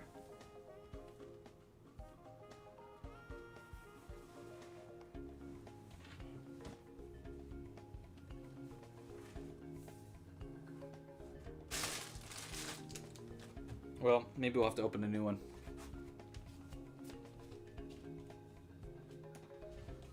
Yeah, I guess so. Okay. I know I've got like 15 open balls of this yarn somewhere, but I don't know where it is right now. So we're going to open a new one. All right, let's see if this looks good. Am I going to watch the Artemis 2 splashdown? You know, I heard that we should hear the sonic boom from where I'm at, actually, which is kind of cool. It is giving kind of like icy, snowy vibes, huh? Maybe it is like a little tiny Yeti. I don't know. Yetling. Tina! Hello, Tina. All right, let's try... Let's see if I can't crochet an antler that is as cute as that one. Is this the good color for it? Yeah, I think so, because then it doesn't get mixed with our teeth too. I'm just gonna chain. Let's see, 1, 2, 3, 4, 5. Is that long enough? Let's go. I could do like the antler there. Actually, it's easier to make it curve in, I think. So 5. So 1, 2, 3, 4, 5. Let's go 6, 7, 8. 7. Let's go 8. Okay, so I chain 8. I'm going to skip 2. And let's do a Or actually, you know what? Let's just skip one, and we're going to single crochet 2 together. You know what? If I do an increase here, will it will do it that way. Maybe I should put the little point there. You know what? Let's do that. Okay, we're going to take that back. We're going to chain 1, 2, 3. Let's do 4. That's in there. Yeah, okay. So we're going to chain 4, and then we're going to do chain 2, skip the first, and slip stitch 1 into the second chain from the hook to create a little nub. And then we're going to chain 1, 2, 3, 4. Yeah, we're going to chain 4 more. Yeah. Skip the first chain, and we're going to single crochet into the second chain from the hook. And then we'll do an increase into the next chain right here. So 2 single crochets into that one. That way it gives it kind of a curve. And then a single crochet into the next chain right here. See, so that way it's kind of like curving itself naturally. Look at that. That's totally turning into the shape we're looking for. And then 1, 2, 3, 4. Do I want a single crochet in the back of this one? Yeah, we'll single crochet 1 into the back of that mini picot, and then we'll single crochet. You know, I'll just single crochet all the way down to the end. Let's see how that looks. I'm gonna have to remember how I did that. It might be a little long, so we might end up making this again. But let's see. One more here. Nice. I tried to make it long because we needed to like stick out past the spikes, but I don't know. Now I'm starting to feel like it's maybe a little long. Let's see. But it's like this. These 2 ends will get hidden in there. And then, like, you know, if it's like this and it gets pulled in, maybe it isn't too long. I don't know. What do you think? I don't hate the shape. I just feel like it's maybe a little bit long for the antler. Like by 1 stitch. I don't know, maybe it'll get pulled in a lot though. Let's just try to like pull it in. Let's try to like sew it into the body right now. And that way we can kind of see where it like sticks out to. 1 there and 1 there, yeah. Like that, come out somewhere on the outside. This. And we'll thread the top of our antler first. I'm probably gonna have to undo this, but that's okay. Put that in. And then 1 stitch under would be right here. Out through the same spot.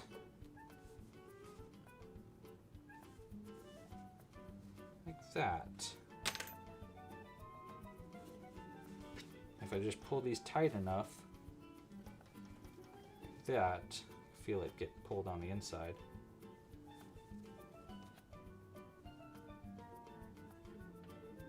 Yeah, actually maybe that is the right length. I don't know, what do you think? You know, it's like that. What do you think about that?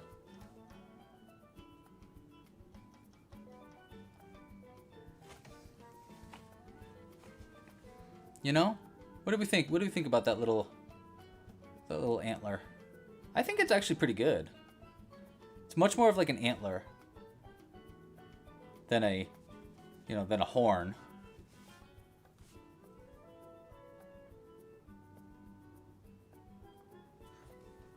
Nancy's got another question. All good, Nancy. You don't have to apologize for asking questions. You never made a triangle before and you need one. How do you make one that looks good? Like just need a tiny one. Oh, easy, squeezy, lemon peasy. I'll teach you how to do that in just a second.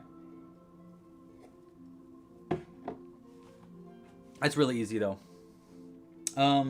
Actually, probably the best. Let me, you want to do it in a magic loop.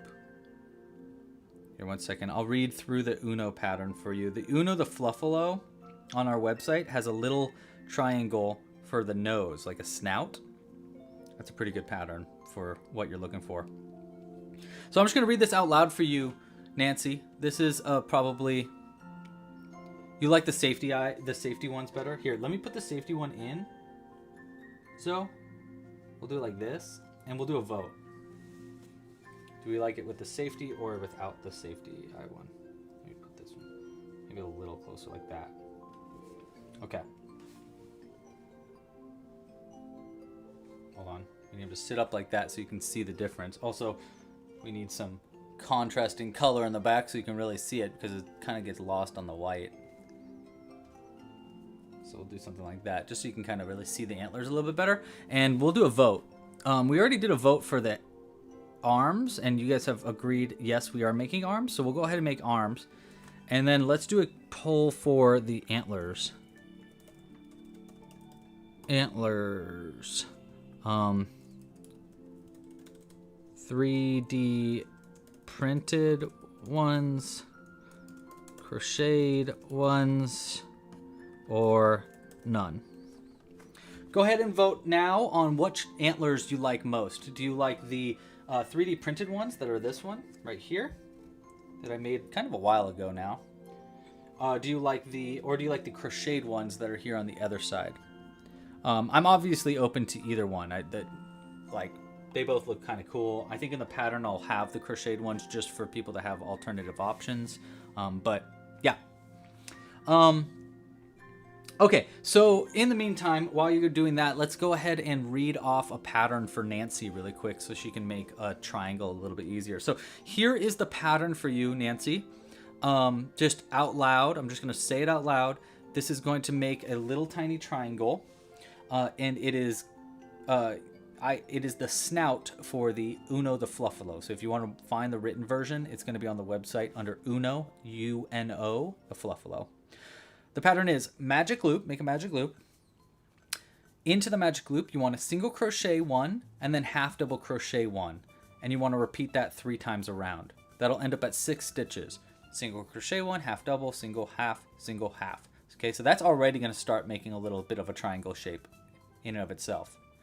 Then for round 2, which is the last round for this snout, for round 2, you want to single crochet one into the first stitch, and then into the next stitch, which is going to be into that half double crochet, you want to single crochet one, half double crochet one, and single crochet one into the second stitch. Okay, so that's going to kind of give it more stitches in that second part. And then you're going to, you want to repeat that 3 times around. So that'll be like, and it'll make it a little bit bigger and a little bit more of a triangle shape. At the end, you can slip stitch to the first stitch that you made, cut the yarn, pull it through, and hide the end in with the hidden end method. That's going to be probably my favorite way to make triangles, but there's a lot of other ways you can do it as well. You can crochet it flat as well. That would probably be pretty easy. Just chaining a certain amount, single crocheting down, skipping a stitch, and then single crocheting down like that, so that it gets smaller and smaller. That would also work. Okay, I hope that helps. Let me know if you have any other questions, Nancy. And thanks for being here. Okay. Let's see, what have you guys chosen? Okay, it's pretty solidly saying 3D printed ones. Okay, that's fine. That's totally cool. Let's do the 3D printed ones for today. And I will just explain out loud again the pattern for these. I don't know why they got stuck like that. It's kind of strange. I'm just going to explain out loud how to make these crocheted antlers. I don't know why I got stuck all weird. So the crocheted antlers, again, if anybody wants to make the crocheted ones instead of the 3D printing antlers, which I don't even know, it's kind of hard to 3D print them unless you have the designs, which I do need to get the designs on the website soon. So feel free to reach out to me directly if you want the designs for the 3D printed models. You can email me at Louie, L-O-U-I-E, at clubcrochet.com. So if you want those designs for 3D printing your own, just reach out to me and I can send you the files.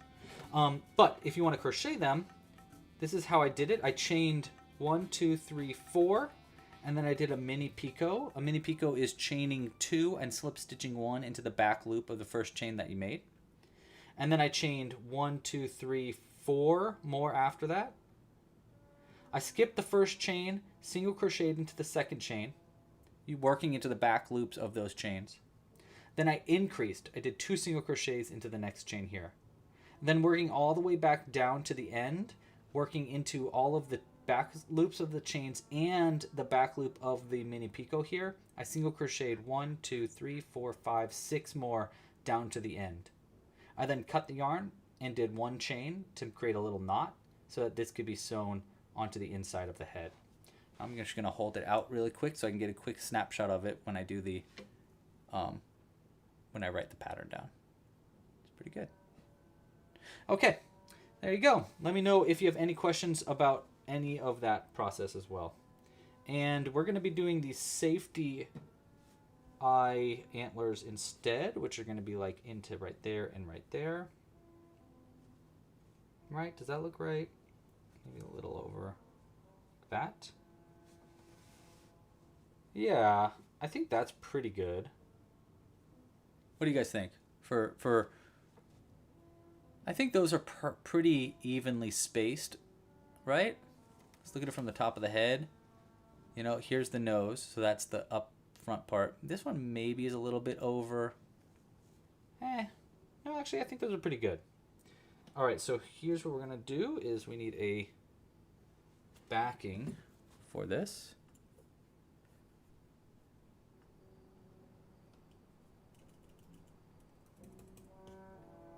There we go. Music stopped for a second.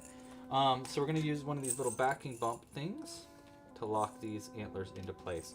This might be a little tough for me, just because I need to get like really in there. I already stuffed it a bunch, but maybe we pull some of this stuffing out.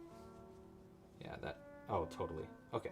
I'm going to get on the inside there and just put a locking mechanism on the inside of that safety eye. Not safety eye, but safety horn. That. And there we go. It kind of locks that in place. It is a little loose, so like you can kind of turn it, but that's all right.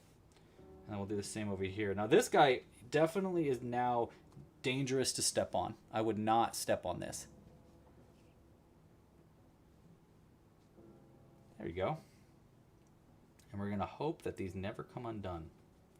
I probably could have used bigger locking mechanisms there, but whatever. Whatever. We're just going to hope it doesn't ever come out. We're going to hope and pray. Okay. Get a little bit more. All right. So I'm going to say, yeah, that's pretty good for the horns. And again, this is kind of what we were working off of for the drawing, for the little doodle. And I would say that's coming together pretty good. Here, just so we have like a backdrop so you can kind of see those horns on there a little bit better. Okay. So next up, arms. You guys voted yes on the arms, so we're going to add little tiny hands to our guy. And the way I think I'm going to do that is I do want to use cyan yarn for that. Probably should have made that first before we... There we go. Okay, I got an extra ball of cyan to work off of. The arms, I think I'm just going to make like little points, like 2 little like beeps. So we're going to make a slip knot. I'm going to chain 1. We need it to be long enough to get past the what do I keep calling these? Scales. So we do want it to be a little longer. So chain 1, 2, 3. I think that'll get us past that in a cute way. Yeah, 3 chains. And then we're going to chain 1, 2, 3 more. So we're going to chain 6 total. I'm going to pull those last 2 chains really tight. And then the 3rd chain from the hook. So that's 1, 2, 3. We're going to slip stitch into that 3rd chain right here. This might be a little long for our little fingers, but let's find out. And then we're going to chain 2. 1, 2. I'm going to pull those ones nice and tight and then slip stitch into that same back loop right there. Okay, so it kind of has this little Y, little fingies, you know, you can see them. And then we're going to slip stitch all the way these last 3 chains into this back bump all the way down. So that's 1, 2, and then 1 more will be right here. 3, and then I'm just going to do a chain, cut the yarn, and pull it through. And I think this will be good for the little arms.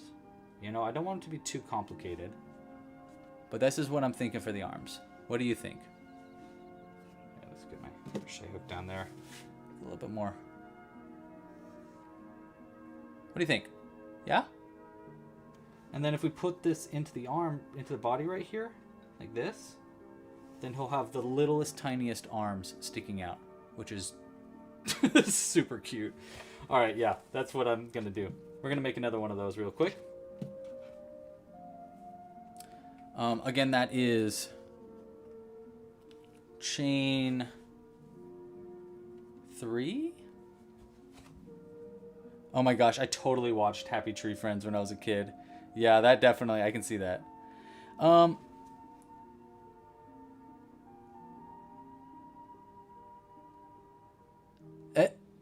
Oh, Kaylin. Wait. Drakeling. Nerdy artist, hello, welcome. Okay, so Kaylin, oh my gosh, dude. So Kaylin asks, 1, 2, 3, 4, hold on, 5, 6, skip the 2, slip stitch into the 3rd, and then do it again. Kaylin asks, Louie, how would you feel about creating a world-building project dedicated to crochet creatures and their lore? I think, Kaylin, that you should wait patiently for a few more weeks, and then you'll... I think that's a really cool idea. Let's just say that. Let's say I think that's a really cool idea and that I really like, and maybe if you just wait a couple weeks, your dreams might come true.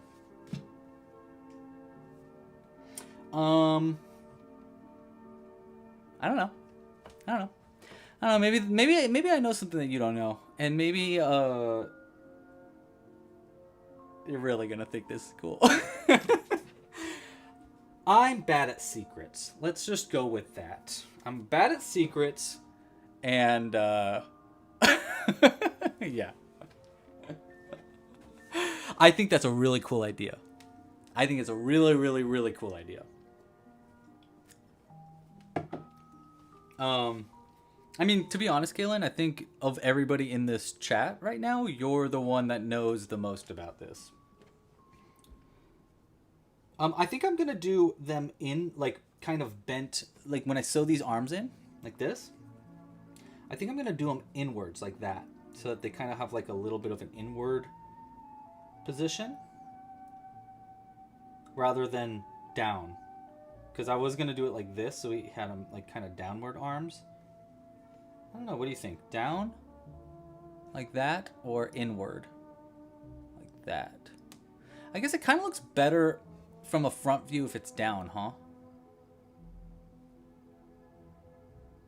Dude, don't I know it, Kaylin? I mean, we're almost at the point now where I can't hurry up any faster. I've almost got my, basically, like, my job of this project is almost done.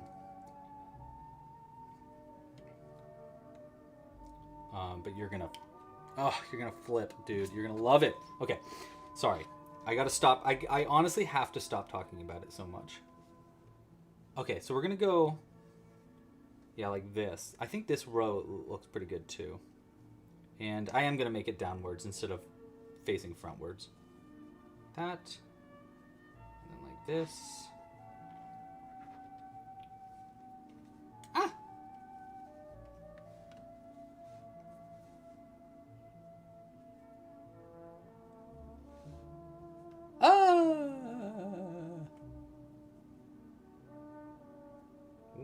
There we go. Boom.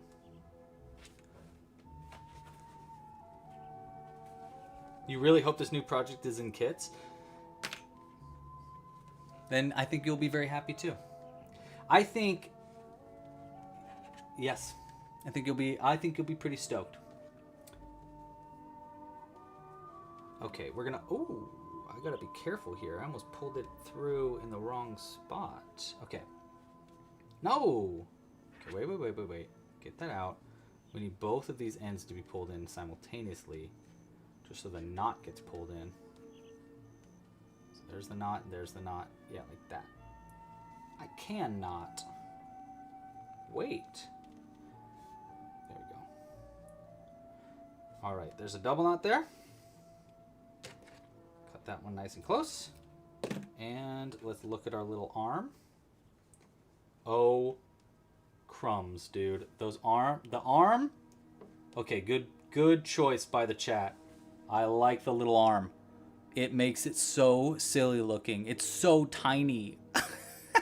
He's like a little. That's how he looks like he sounds like that. Okay, then the other arm is going to go over here. And I want it to be pretty much the same distance away. So it's 1, 2 stitches away. 1, 2 stitches away. So right here.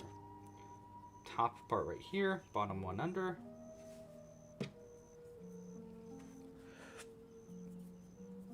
What's the creature? That's a great question. That's a great question, Nerdy Artist. We're looking for that answer. Do you have any ideas? Do you have any name suggestions? Because we're all trying to name it right now. What is this kind of creature? What is it? Is it a... We've thought about calling it a... like dragonkin, a forest spirit, a... what were some of the ones? A moss. What did you call it, Timothy? Sorry, I'm giving you a nickname. I hope you're okay with that. Timothy called it like a moss imp or a horned mossling or something. I kind of like that too, but the problem I have with the mossling one is that it kind of like solidifies that we're making it in these colors, which, you know, we might not want to make them in these colors always. So that's my only problem with the moss part.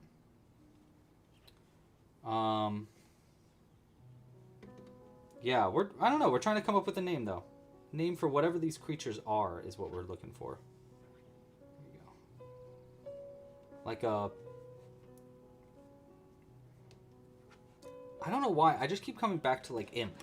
Because it does look like a little, like, demon kind of thing. I like little demons.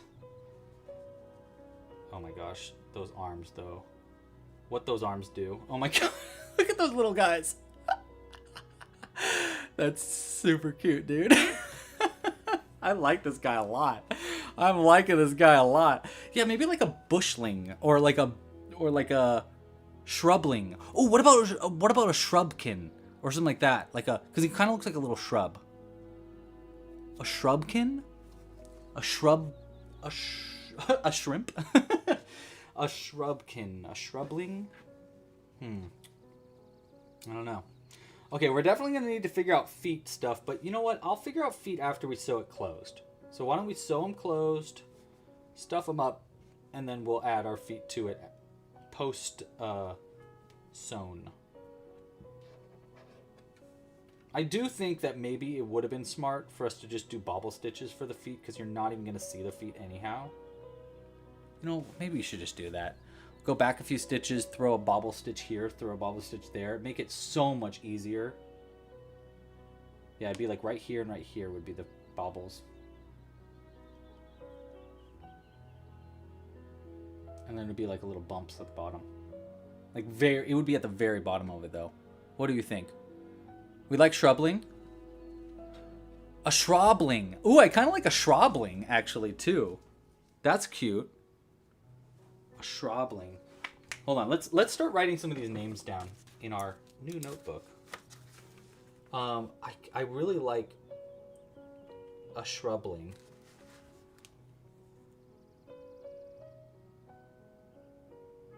Yeah, I think we're coming up to the poll time for the names for sure. I'm gonna put in a nymph because it's like a nibbling imp. A shrub snub. A shrub snub? I kind of like that actually. A shrub snub. It's a shrub snub. That's kind of cute. Yeah, I'm gonna do bobble stitches. We're just gonna make our life. This is gonna make our life 20 million times easier. So we're on round. I'm gonna pull back round. I don't even know what round this is. I honestly have no idea at this point. I mean, we've gotten so far. Going so far and but in the end, there it is. So if we're working off of the Perry Pinecone pattern, then we're on round 10. So I'm going to pull round 10 back. And we're going to have... Okay, so round 10 is going to be single crochet 1, decrease 1, single crochet 1, decrease 1. So repeated twice. Single crochet 1, decrease 1, repeated twice.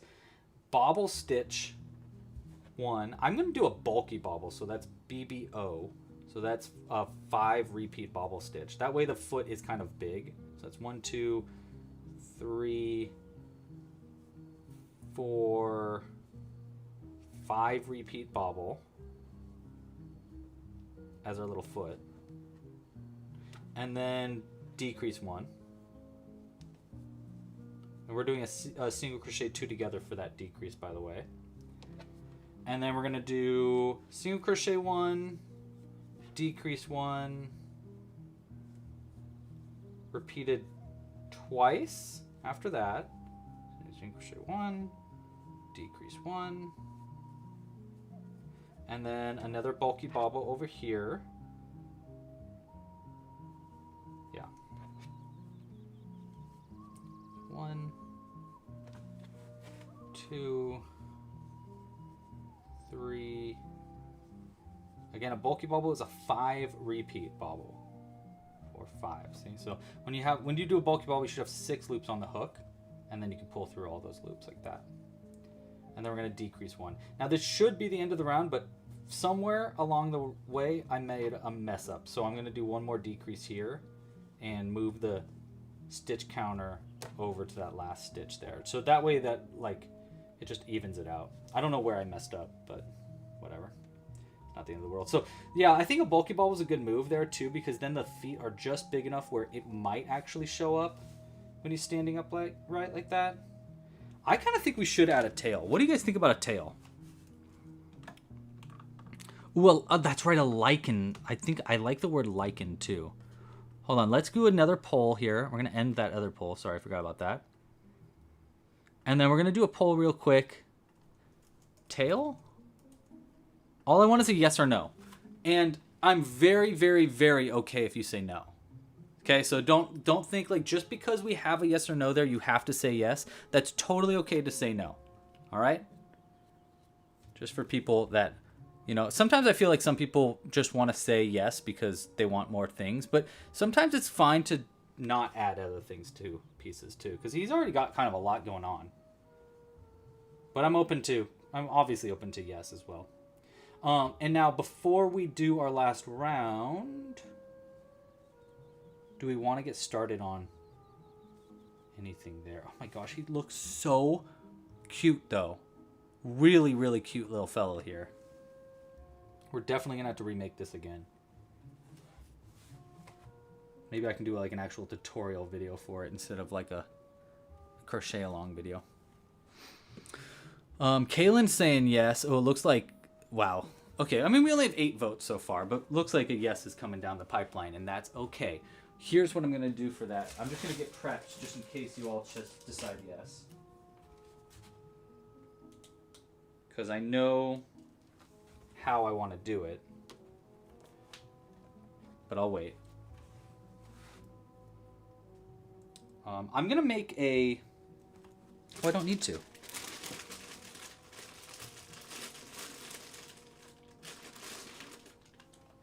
that the right color? Oh my gosh, that is. Or is it a little one? Actually, the little one's kind of cuter. Oh no. I'm gonna wait till this gets. Oh, you know what? It's gonna be a yes. Pretty much everyone's saying yes. Okay. Yes, it is. All right, next vote then. Here's my next vote for the tail. Tail pom-pom size. Small, big. That's it. Very simple question there. I have these two pom-poms. I was going to make a pom-pom for this, but I have these pom-poms that are perfectly sized. Now, I would suggest, obviously, if you're making this, you're going to want to make your own pom-pom using your own yarn, unless you have perfect pom-poms. But I'm going to say small or a big pom-pom. That's what I want to know. That's it. That's it. So you guys vote on that. While you're doing that, I'm going to get the tail started. The idea for the tail is going to be a pipe cleaner that we're going to... How long do we... Yeah, I think we can cut it in half. So we're going to cut the pipe cleaner in half. I'm going to use pliers for this because I've been using my scissors to cut my pipe cleaners for a while, and now they're starting to get dulled out. So we're going to use a little... whatever this thing's called. And then we're going to take half of this pipe cleaner. Here, let me get a little bit of space here so you can kind of see what I'm doing as I go. Because we need to add this before we sew it closed. So we're going to take this pipe cleaner. I'm going to fold it in half. Maybe I'm wrong about the size of this pipe cleaner. Because we do want it to have like a curl to it. You know what? Maybe we want it longer. Let's do this again with a bigger pipe cleaner. I'm just going to use a full-size pipe cleaner instead, and then I will cut it down based on how big we make it. So we're going to start by making... We want to take our pipe cleaner here, fold it in half, take our needle, and you want to go into the very top of the pipe cleaner here, and then twist the pipe cleaner together, leaving enough space for a needle to fit through, so that way we can sew that pom-pom to the end of that pipe cleaner, you know? Whether that we want a big one or a small one. And then I'm just going to wind this up for as long as we want the pipe cleaner to be. Honestly, part of me kind of doesn't even want to cover the pipe cleaner up, but we're probably going to cover it in our cyan yarn just to make it look like the skin tone a bit more. So I'm going to twist this up as much as we want it to be twisted.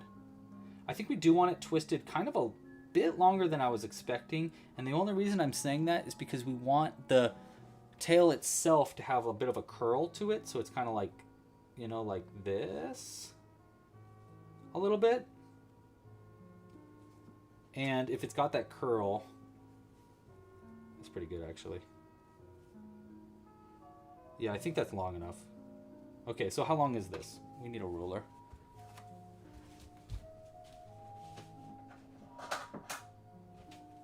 I don't have a ruler, but I do have a tape measure. So I'm use a tape measure. So I wound it up to be about, looks like 3 inches long. Yeah, almost exactly. Wow. So 3 inch long, wound up pipe cleaner. And then what we're gonna do is we're gonna take these two ends of this pipe cleaner here, the two untwisted ends, of course. And I'm going to take these two ends and we're going to put it into the body of our whatever critter we're naming. Actually, what were some of the other names suggestions? Oh, I'll see you later, Nerdy Artist. Thanks for joining. I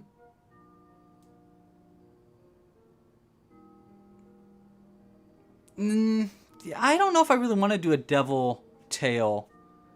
I just feel like it makes it more spirity.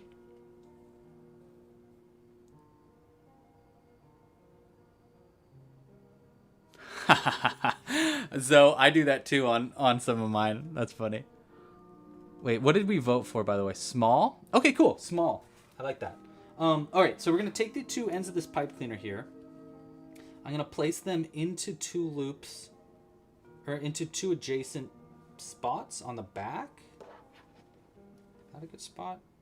Yeah, the point is I just want it as centered as I can. So we're going to go right here and right here. Okay, so let me make sure I've got a good angle here so you can see what I'm doing. So we're just going to take those two ends, place it in the inside here.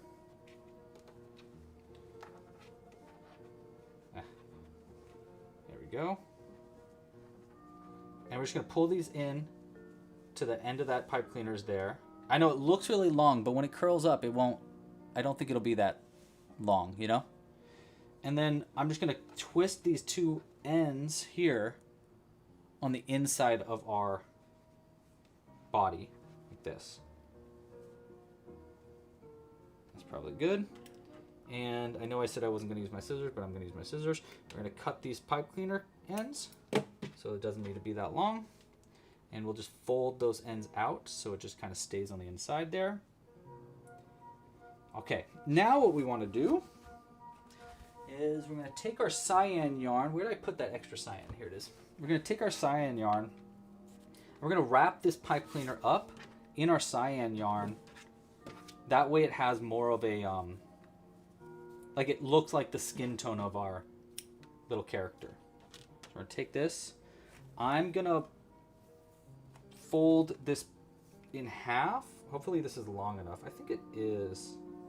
Yeah, I think it is long enough. So I'm folding in half here. Like that. And I'm going to thread it with a needle, but I'm going to use a bit of a sharper needle here. And the reason I'm using this sharper needle than my normal needle is because I want to put this into the pipe, or into the pom-pom. And it's going to be a little easier to fit it into the pom-pom. Now the hard part here is going to be actually threading this yarn onto the needle, but pretty close. Almost got it. Let's try that again.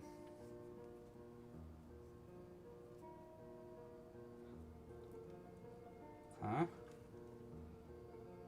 Thread that on the needle. Really hard to do. It's hard to do because this is just like such a small... There we go. Nice. All right. So there we go. Now it's threaded onto that really tiny itty bitty needle. And then I'm going to come out through one side of where that pipe cleaner is added. Right there's probably good. Oh, wait. Let me do that again. Yeah, there's probably good. And we're going to pull it almost all the way through. We just want to leave a little bit left over to double knot to at the end. And then I'm just going to start wrapping around our pipe cleaner going up this body, or up the, up the pipe cleaner like this. There we go. And I'm actually going to wrap around by twisting our character rather than twisting the yarn itself, because that way you can like kind of cover more of the pipe cleaner up a little easier. We'll have another shot at covering up this pipe cleaner on the way down, by the way. So like all these little fuzzies that are sticking out, you don't really need to worry too much about them. You just want to cover it as much as you can on the way up. And like I said, like twisting it like this kind of just makes it a little bit easier to wrap up the pipe cleaner. On the way up to the top. I like this idea because it gives it more of like a Dr. Seussian, kind of like makes it less demonic and more like mischievous. And I'm just going to go, I'm going into the end of this pipe cleaner like that with the needle. So that way I can cover the tip of the pipe cleaner up too. Ooh, a Trollsy. Okay, a Trollsy is pretty good. That's almost like a troll. I like that name too. Good name suggestion there, Tina. Let's write that down. Trollsy. Trollsy, like that? Oh, with a Z. Okay, wait. Is that like a Trollsy? Maybe a Trollsy or Trollsy or Trollsy? Something like that. I like where your head's at. Okay. So we're at the end there. I went a couple times into the center of the pipe cleaner there. Now what I want to do is I want to use this needle and go in through into the pipe, or into the pom-pom itself. Like that. I probably could use a... Let's see if this even works. I might end up needing to add this in with something else. Hold on. This yarn doesn't want to come through the pom-pom. We have to bring in the heavy guns now. Oh, it kind of screwed up that pom-pom. Let's see. Did it screw it up enough to undo this? I don't know. If I go down like that. Yeah, that's not that bad actually. And then we're going to go back through it the other way. One sec. Hopefully don't pull apart this pom-pom too much more. So I'll go into here. And then come out through there. And actually, no, that's not enough.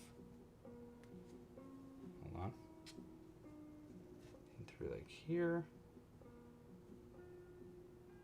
There we go. All right, this is going to be a bit tough again.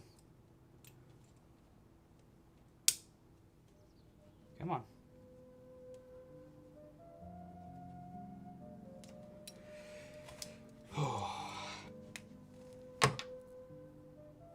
Oh, I went into the wrong place, that's why. Hold on.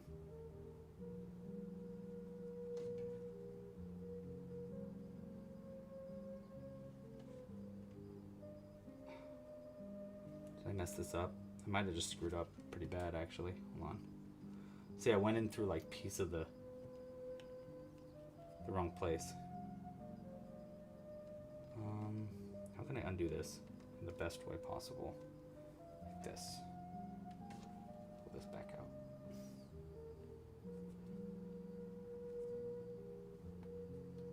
Oh my gosh, I totally messed this up. Come on. Alright, whatever. We're going through instead of pulling out. There we go.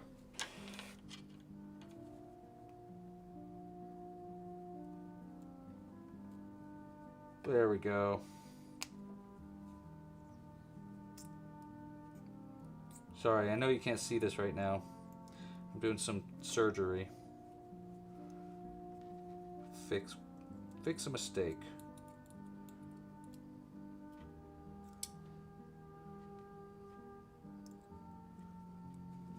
Hold on.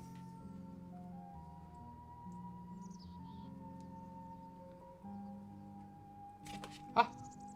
Oh man. Come on. Pull out. There we go. Okay. There we go. Man, that was weird. Okay. Yeah. That pom-pom system wasn't going to work. We're going to do that differently. Even though that would have saved us a little bit of time. We're going to do that again. New pom-pom. New needle. And a piece of thread. That's how we're going to do this time. Okay. Let's try this again. You know what? We can add the pom-pom later. We'll add the pom-pom on the way down. Alright, back to this. We're going to just do this the old-fashioned way. We're going to make a tail without the pom-pom first and then sew the pom-pom on after the fact. Just to make our life a little bit easier.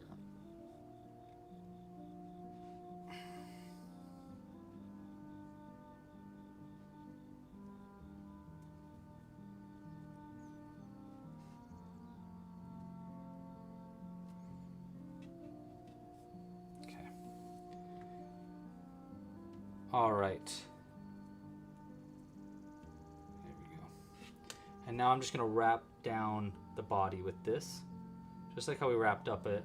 But this time, we really want to make sure that any part that we want is covered up. So I'm going to be very gentle, not gentle, but like precise with how it's winding down the tail to make sure that like the yarn is even, you know, like it's evenly spaced and also covers up all of our fuzz. Hey, Stitch fan. Yeah, it was kind of like a last minute. I mean, I was always planning on doing a live stream, but I totally forgot to like schedule it and stuff. So it was a bit of a last second thing. No, our antler fell out. Hold on, we're gonna have to fix that too. Let's finish this tail though. We can totally fix that though because we didn't sew it closed yet. Thank goodness. I had a feeling that was gonna happen, honestly. Wait. There we go. We need to tighten it a little bit more.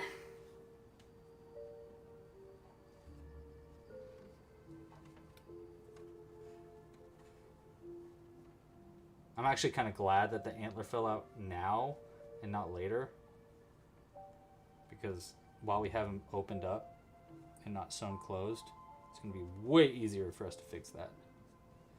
All right, at the bottom here, I'm just going to go around a couple extra times just to make sure that the bottom gets like kind of covered.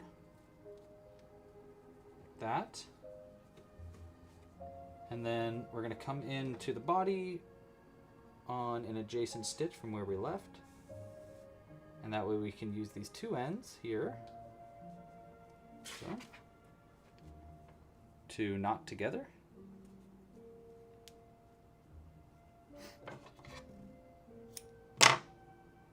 Okay. There we go. I made another mistake here. But that's okay. I can fix that. There we go. Alright, so now I'm just going to double knot these two ends. There's one. And two. Now this is never going to come off the body, so we don't have to worry about this one like our antler did. There we go. Alright, where did that antler go? There it is. Alright, should we fix the antler now or finish the... Let's maybe we should finish this tail first. Yeah, let's finish this tail, because I could see me trying to finish the tail messing up the antler again. So let's go ahead and finish the tail first, and then we'll fix the antlers.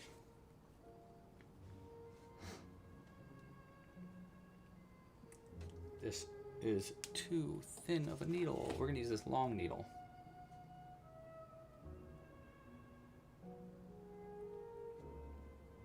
This is probably, shockingly, like the second most used needle that I have. Is this extremely long needle. Just because it makes it way easier to get in and out of stitches. There we go. Okay, that was hard to thread. Alright, so now I'm going to go in through, you know what, maybe I'll go in through the top of this instead. Yeah, we're going to go in through the top of the pom-pom.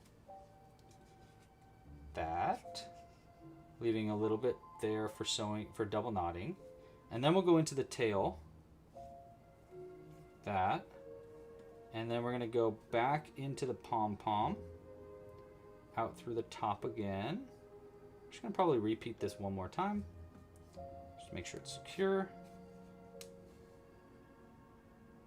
In and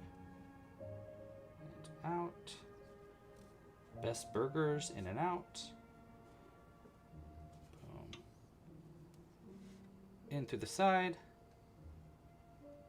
There we go. And now I'm going to tighten this a little bit as we go. Nice. Okay. And we're going to come back up through the top where we can double knot to that other tail end and then cut this nice and close. I don't even think you're going to see this thread if we do it right. Come on. There we go. Okay. Let's take these threads, tight, and double knot this little end together. 1 and 2. Okay, cool. And then we'll cut this close. Nice. Hey, Stitch fan, I saw your video, by the way, of showing off the little troll. I watched it right before the live stream, showing off your like progress of your trolls. I loved it. It was so cool. Anyhow, good night.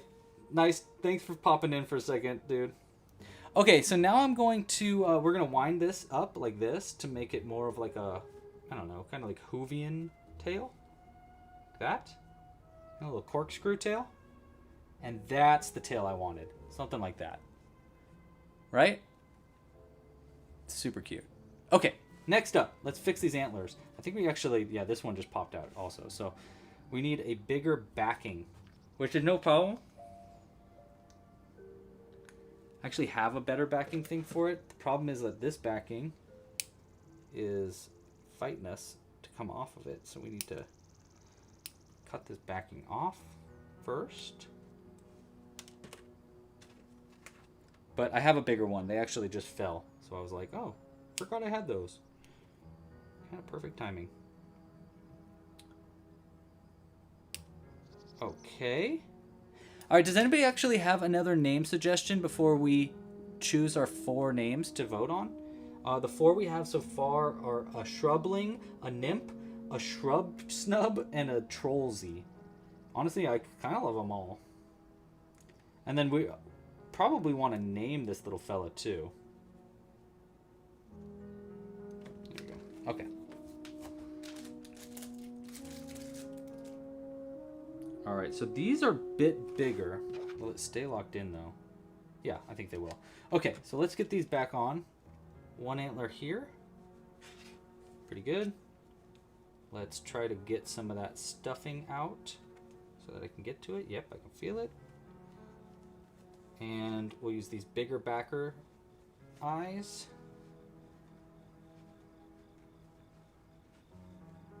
On the inside, actually, maybe we'll go this way in. Yeah. Nice. Oh, that's so much more secure. Oh my god.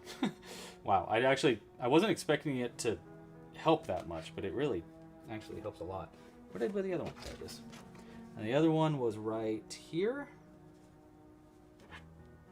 Nice. Oh, a skimpkin. A skimpkin is kind of cute. I like that. I think I like that more than the nymph. Hold on. Like this.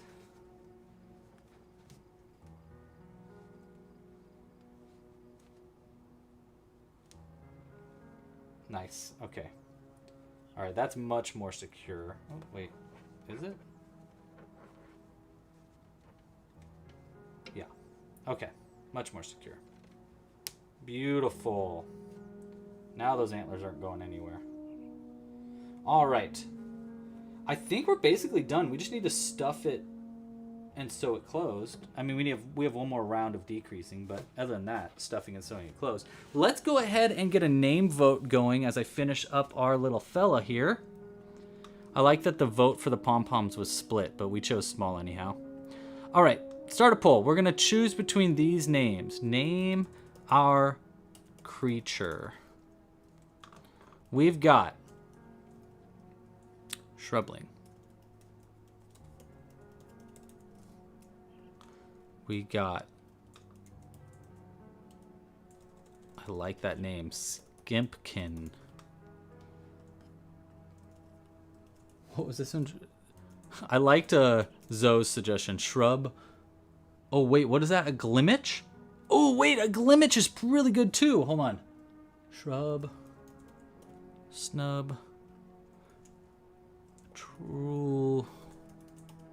Z. Okay, wait, hold on. I need to choose between Grimmich and I think Scrimpkin and Shrubling are a little close. What do we think? Shrimpkin or Glimmich? Or do we get rid of Shrub Snub? Shrub Snub sounds like a name rather than a critter. Yeah, we're gonna. I'm sorry, Zoe. I'm nixing Shrub Snub for you for Glimmich, because that way we have more names that are different, like starts too. Glimlich. Okay. All right, name suggestions. Go. We've got. Hold on, I need to look at them again. We got a Shrubling, a Skimpkin, a Glimlich, and a Trollsy. Or Trollsy. I think, actually, no, it's a Trollsy. Because a troll would be double L. So Trollsy. Those are your name suggestions. Okay, while you're doing that, I'm going to finish them up.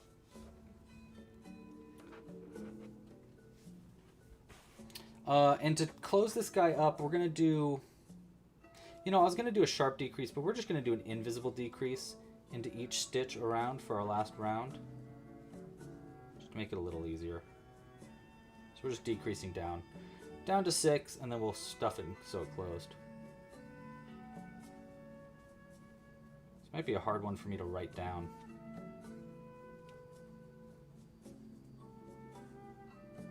There we go.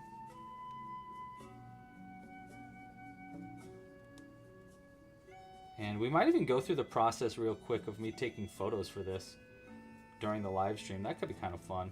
Just so I don't forget to do it also, but you know, you can kind of see a little bit behind the scenes of like how the process goes of making something into a pattern too. Okay, so last part, we just need to stuff it all the way up and sew it closed. And then I think we'll be good.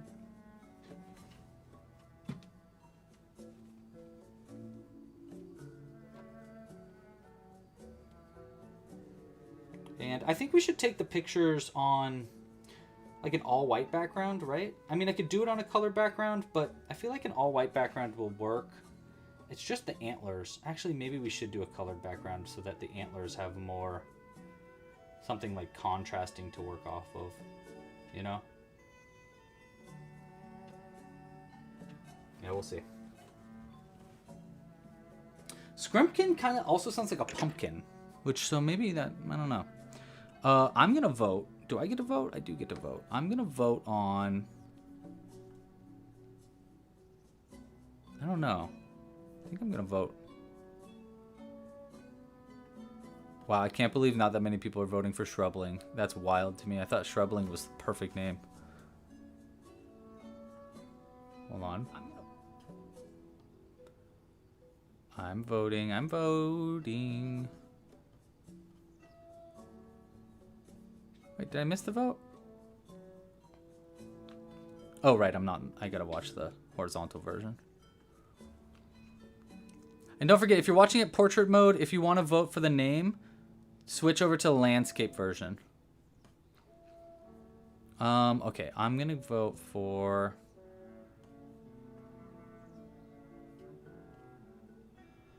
a Glimlich or a Skimpkin? Glimlich or Skimpkin or Trollsy?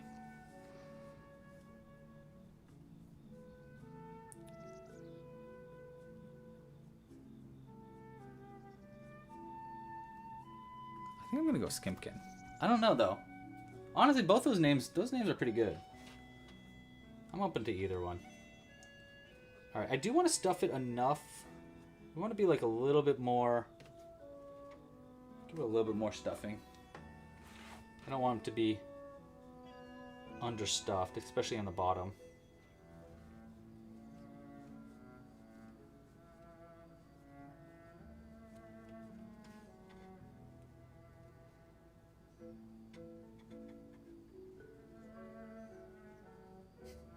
Looks really cute.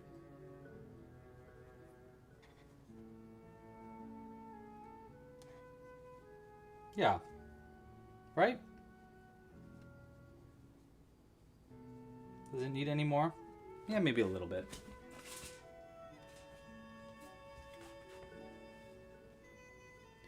Would I be okay with emailing the reference sheet for your alien snow? Yes, absolutely, Christina. Absolutely. I actually owe you an email back as well. I saw your email from earlier this week. So, yeah, obviously, feel free to email me and ask for questions. I'd be more than happy to help. Yeah, feel free. Yeah, I can't remember. You emailed me earlier this week about Yoshi, about the Yoshi pattern, I believe. And I do have a Yoshi pattern from a long time ago, but yeah, it's not on the website. It's like it's an ancient pattern. But yeah, if you want it, I can send it to you. It makes a really tiny Yoshi. Like, where is he?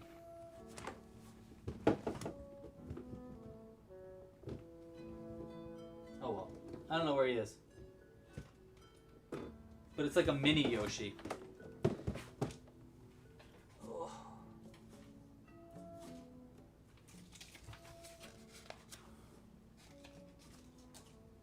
Check it out, I found a dice.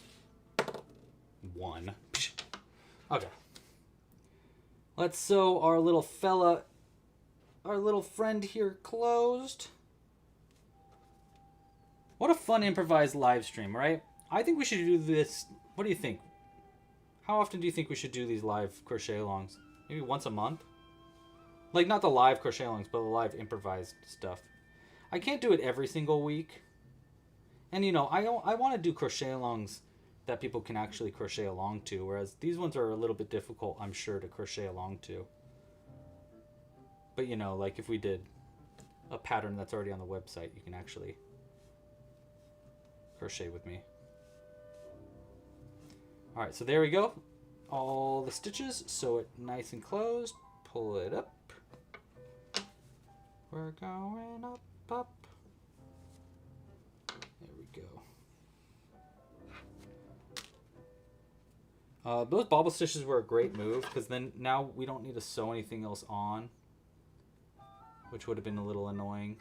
And you wouldn't even be able to really see the feet anyhow. You can kind of only see the feet if you're looking at the bottom. Oh my gosh, he stands up perfect though. Like, not even questioning it. Oh my gosh, he looks so cute. He's like a little... He looks so cute. Okay, let's look at him from all the angles and end the vote for the name. Ooh.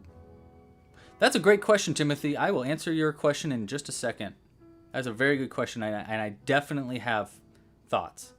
But yes, here is our little... What do we name him? A shrimpkin? Wait. Yes, a shrimpkin. A shrimpkin. A skimpkin. A skimpkin. Skimpkin. Look at our little skimpkin. He's got little tiny little hands. Here, let's look at him. I'll look at all the pieces of our skimpkin nice and close. So let's start with our beautiful horns here at the top. Wow. Our antlers, I should say. We have these as our alternative antlers, which also would have looked really cute. I think these are a great alternative if you don't have a 3D printer. But even libraries have 3D printers now. So if you want the designs for these antler horn things, just email me at louis@clubcrochet.com. I'll send it over to you. And then we've got our cute little scales here. We've got our adorable little tail. Look at that little thing. That's cute. And then we got our little feeties at the bottom. We got our little hands. Very cute little fingers. And of course his little face. Looks very, looks hungry. I love him. Ah, so cute. All right. Thank you guys so much for watching. Now before I go, let me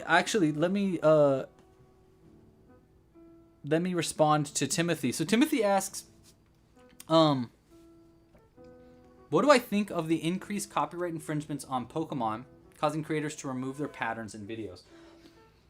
Here's what I think. When I was living in San Francisco, probably a decade ago, I got a cease and desist from... I got a lot of cease and desist, actually. I got a couple cease and desists from Nintendo. I got some from Disney. And some from Fox. And what I realized really early on then was, oh, cool. It's only a matter of time. So I stopped doing copywritten characters. I think you probably have noticed that. I stopped doing copywritten characters around that time because I knew that it was only a matter of time before they started just hitting everybody with cease and desist and copyright infringement stuff. I knew it was going to happen, basically, is what I'm saying. I'm not surprised at all. It's stupid. I think that the Pokemon Company is really stupid to do that. I think it is a subsidiary company from Pokemon that are like, oh, we got to catch all these copyright people. I think that crocheters are not taken seriously enough as artists. I don't think they ever do this copyright infringement on illustrators or painters or 3D printer people. I don't think they do that with any of those people because I don't know. I don't really know why they don't do that, but I don't think they do. I think they hit crocheters specifically, and specifically these large crocheting people. And it's really stupid because it's free publicity for Pokemon, and they're not going to do it. I mean, even if they do their own book of crochet patterns and stuff, like, having these other designers using their IP is not hurting their brand at all. It's only helping their brand. And then obviously it scares off a bunch of crocheters from crocheting Pokemon. And so I think it's a bummer, is the first thing. I think it was inevitable. That's the other thing. If I was out there starting my crochet career again, I would definitely not do any copywritten characters, because even if you're making, let's go with like Star Wars characters right now. Let's say you're designing patterns that are Star Wars. You might not get a cease and desist today. You might not get it tomorrow. But how long until the CEO changes? And then all of their thoughts and opinions on copyright infringement changes. Could be tomorrow. You don't know. It just takes one person's mind to change, and that person could ruin your entire platform. Everything that you've built could be broken off over time.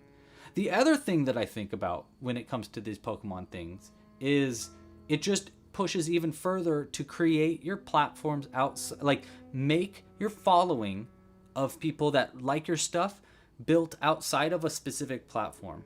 Having everybody subscribed on YouTube is great. I love it that we have so many subscribers, but YouTube could tomorrow go under, and then I lose all of that, which is why we built our website and stuff, because I can't trust companies. You just can't. It's just long time, or like after a while, eventually they're going to get you. You're going to get messed over for something that you didn't do, that wasn't really your fault, or they maybe not even in their best interest, but it's just a matter of time. So my basically, what do I think about the increased copyright infringement? I think I'm not surprised. That's definitely something they're going to do. B, I feel sad. I feel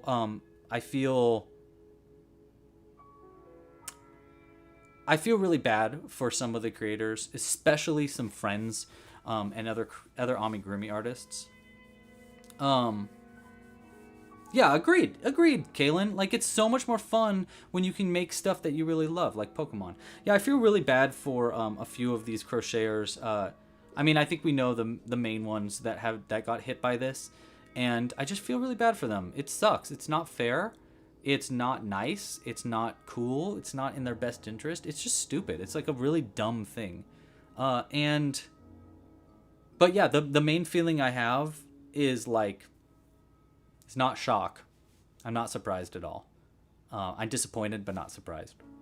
That's the answer. Yeah, be careful out there. If you're a crocheter and you're designing things, I don't suggest designing things based on an IP, especially if you're going to sell those patterns on the internet. I would suggest not doing that.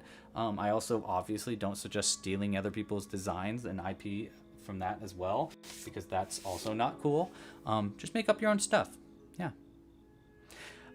Thank you so much, Ellie. Ellie, you rock, dude. Yeah, that's the other thing I think too. This is actually a big one, and I think you should take this to heart. Everybody watching this, if you like an artist, you think that you really like what someone makes, support that artist. Period. Like, support them. Like their videos, comment. All the things that you would do to help support that artist is more than ever necessary, because it could be tomorrow that they get hit. It could be tomorrow that we get messed over by someone or another, just for something that we're not in control of. But if you're supporting that artist, that goes a long way. We're not corporations. We're not in. We're individuals, and we need the support. If you like things on the internet, you should support it. Is my response there too. Oh, please tag me in your videos. That other thing to be said. Now and forever, Club Crochet patterns, or at least ones that are official, like that I have designed, anything designed by Louise Loops, feel free to crochet them, post them on the internet. The only thing that I ask is you to give us credit. Tag us in the pattern, say this pattern was designed by Club Crochet, or like inspiration by Club Crochet. If you're going to change part of our design, that's fine. Just give us credit in the description. That's the other thing. Like, if you're going to make something based on someone else's design, that's great. I think that's super cool. Just please give credit. Credit where credit's due, always. Yeah, I think that's everything that I wanted to say. Small businesses, large hearts. Exactly. You get it, Timothy. Yeah, you get it. All right, guys. Thank you so much for joining today. Pretty solid stream, if I say so myself. I will try to get this pattern on the site as soon as I can for our little skimpkin. Very cute little skimpkin here. I'm going to try to probably make another one of them. They're very cute. I love the little tail. They honestly ended up pretty cool. So I'm excited to make more things like this soon. Let me know in the comments and stuff if you want to see more improvised crochet alongs like this. Thanks again for watching. Please like this video, subscribe to the channel, support Club Crochet if you can with a membership. Members start, you can get a membership at clubcrochet.com. Thanks again for watching, everybody. Pasta la pizza, happy hooking, and I'll see you next Friday. Bye. Bye. Thanks for watching. Goodbye. Wait, that's the wrong one. This one. There we go. Okay, bye. Bye, everybody. Good night.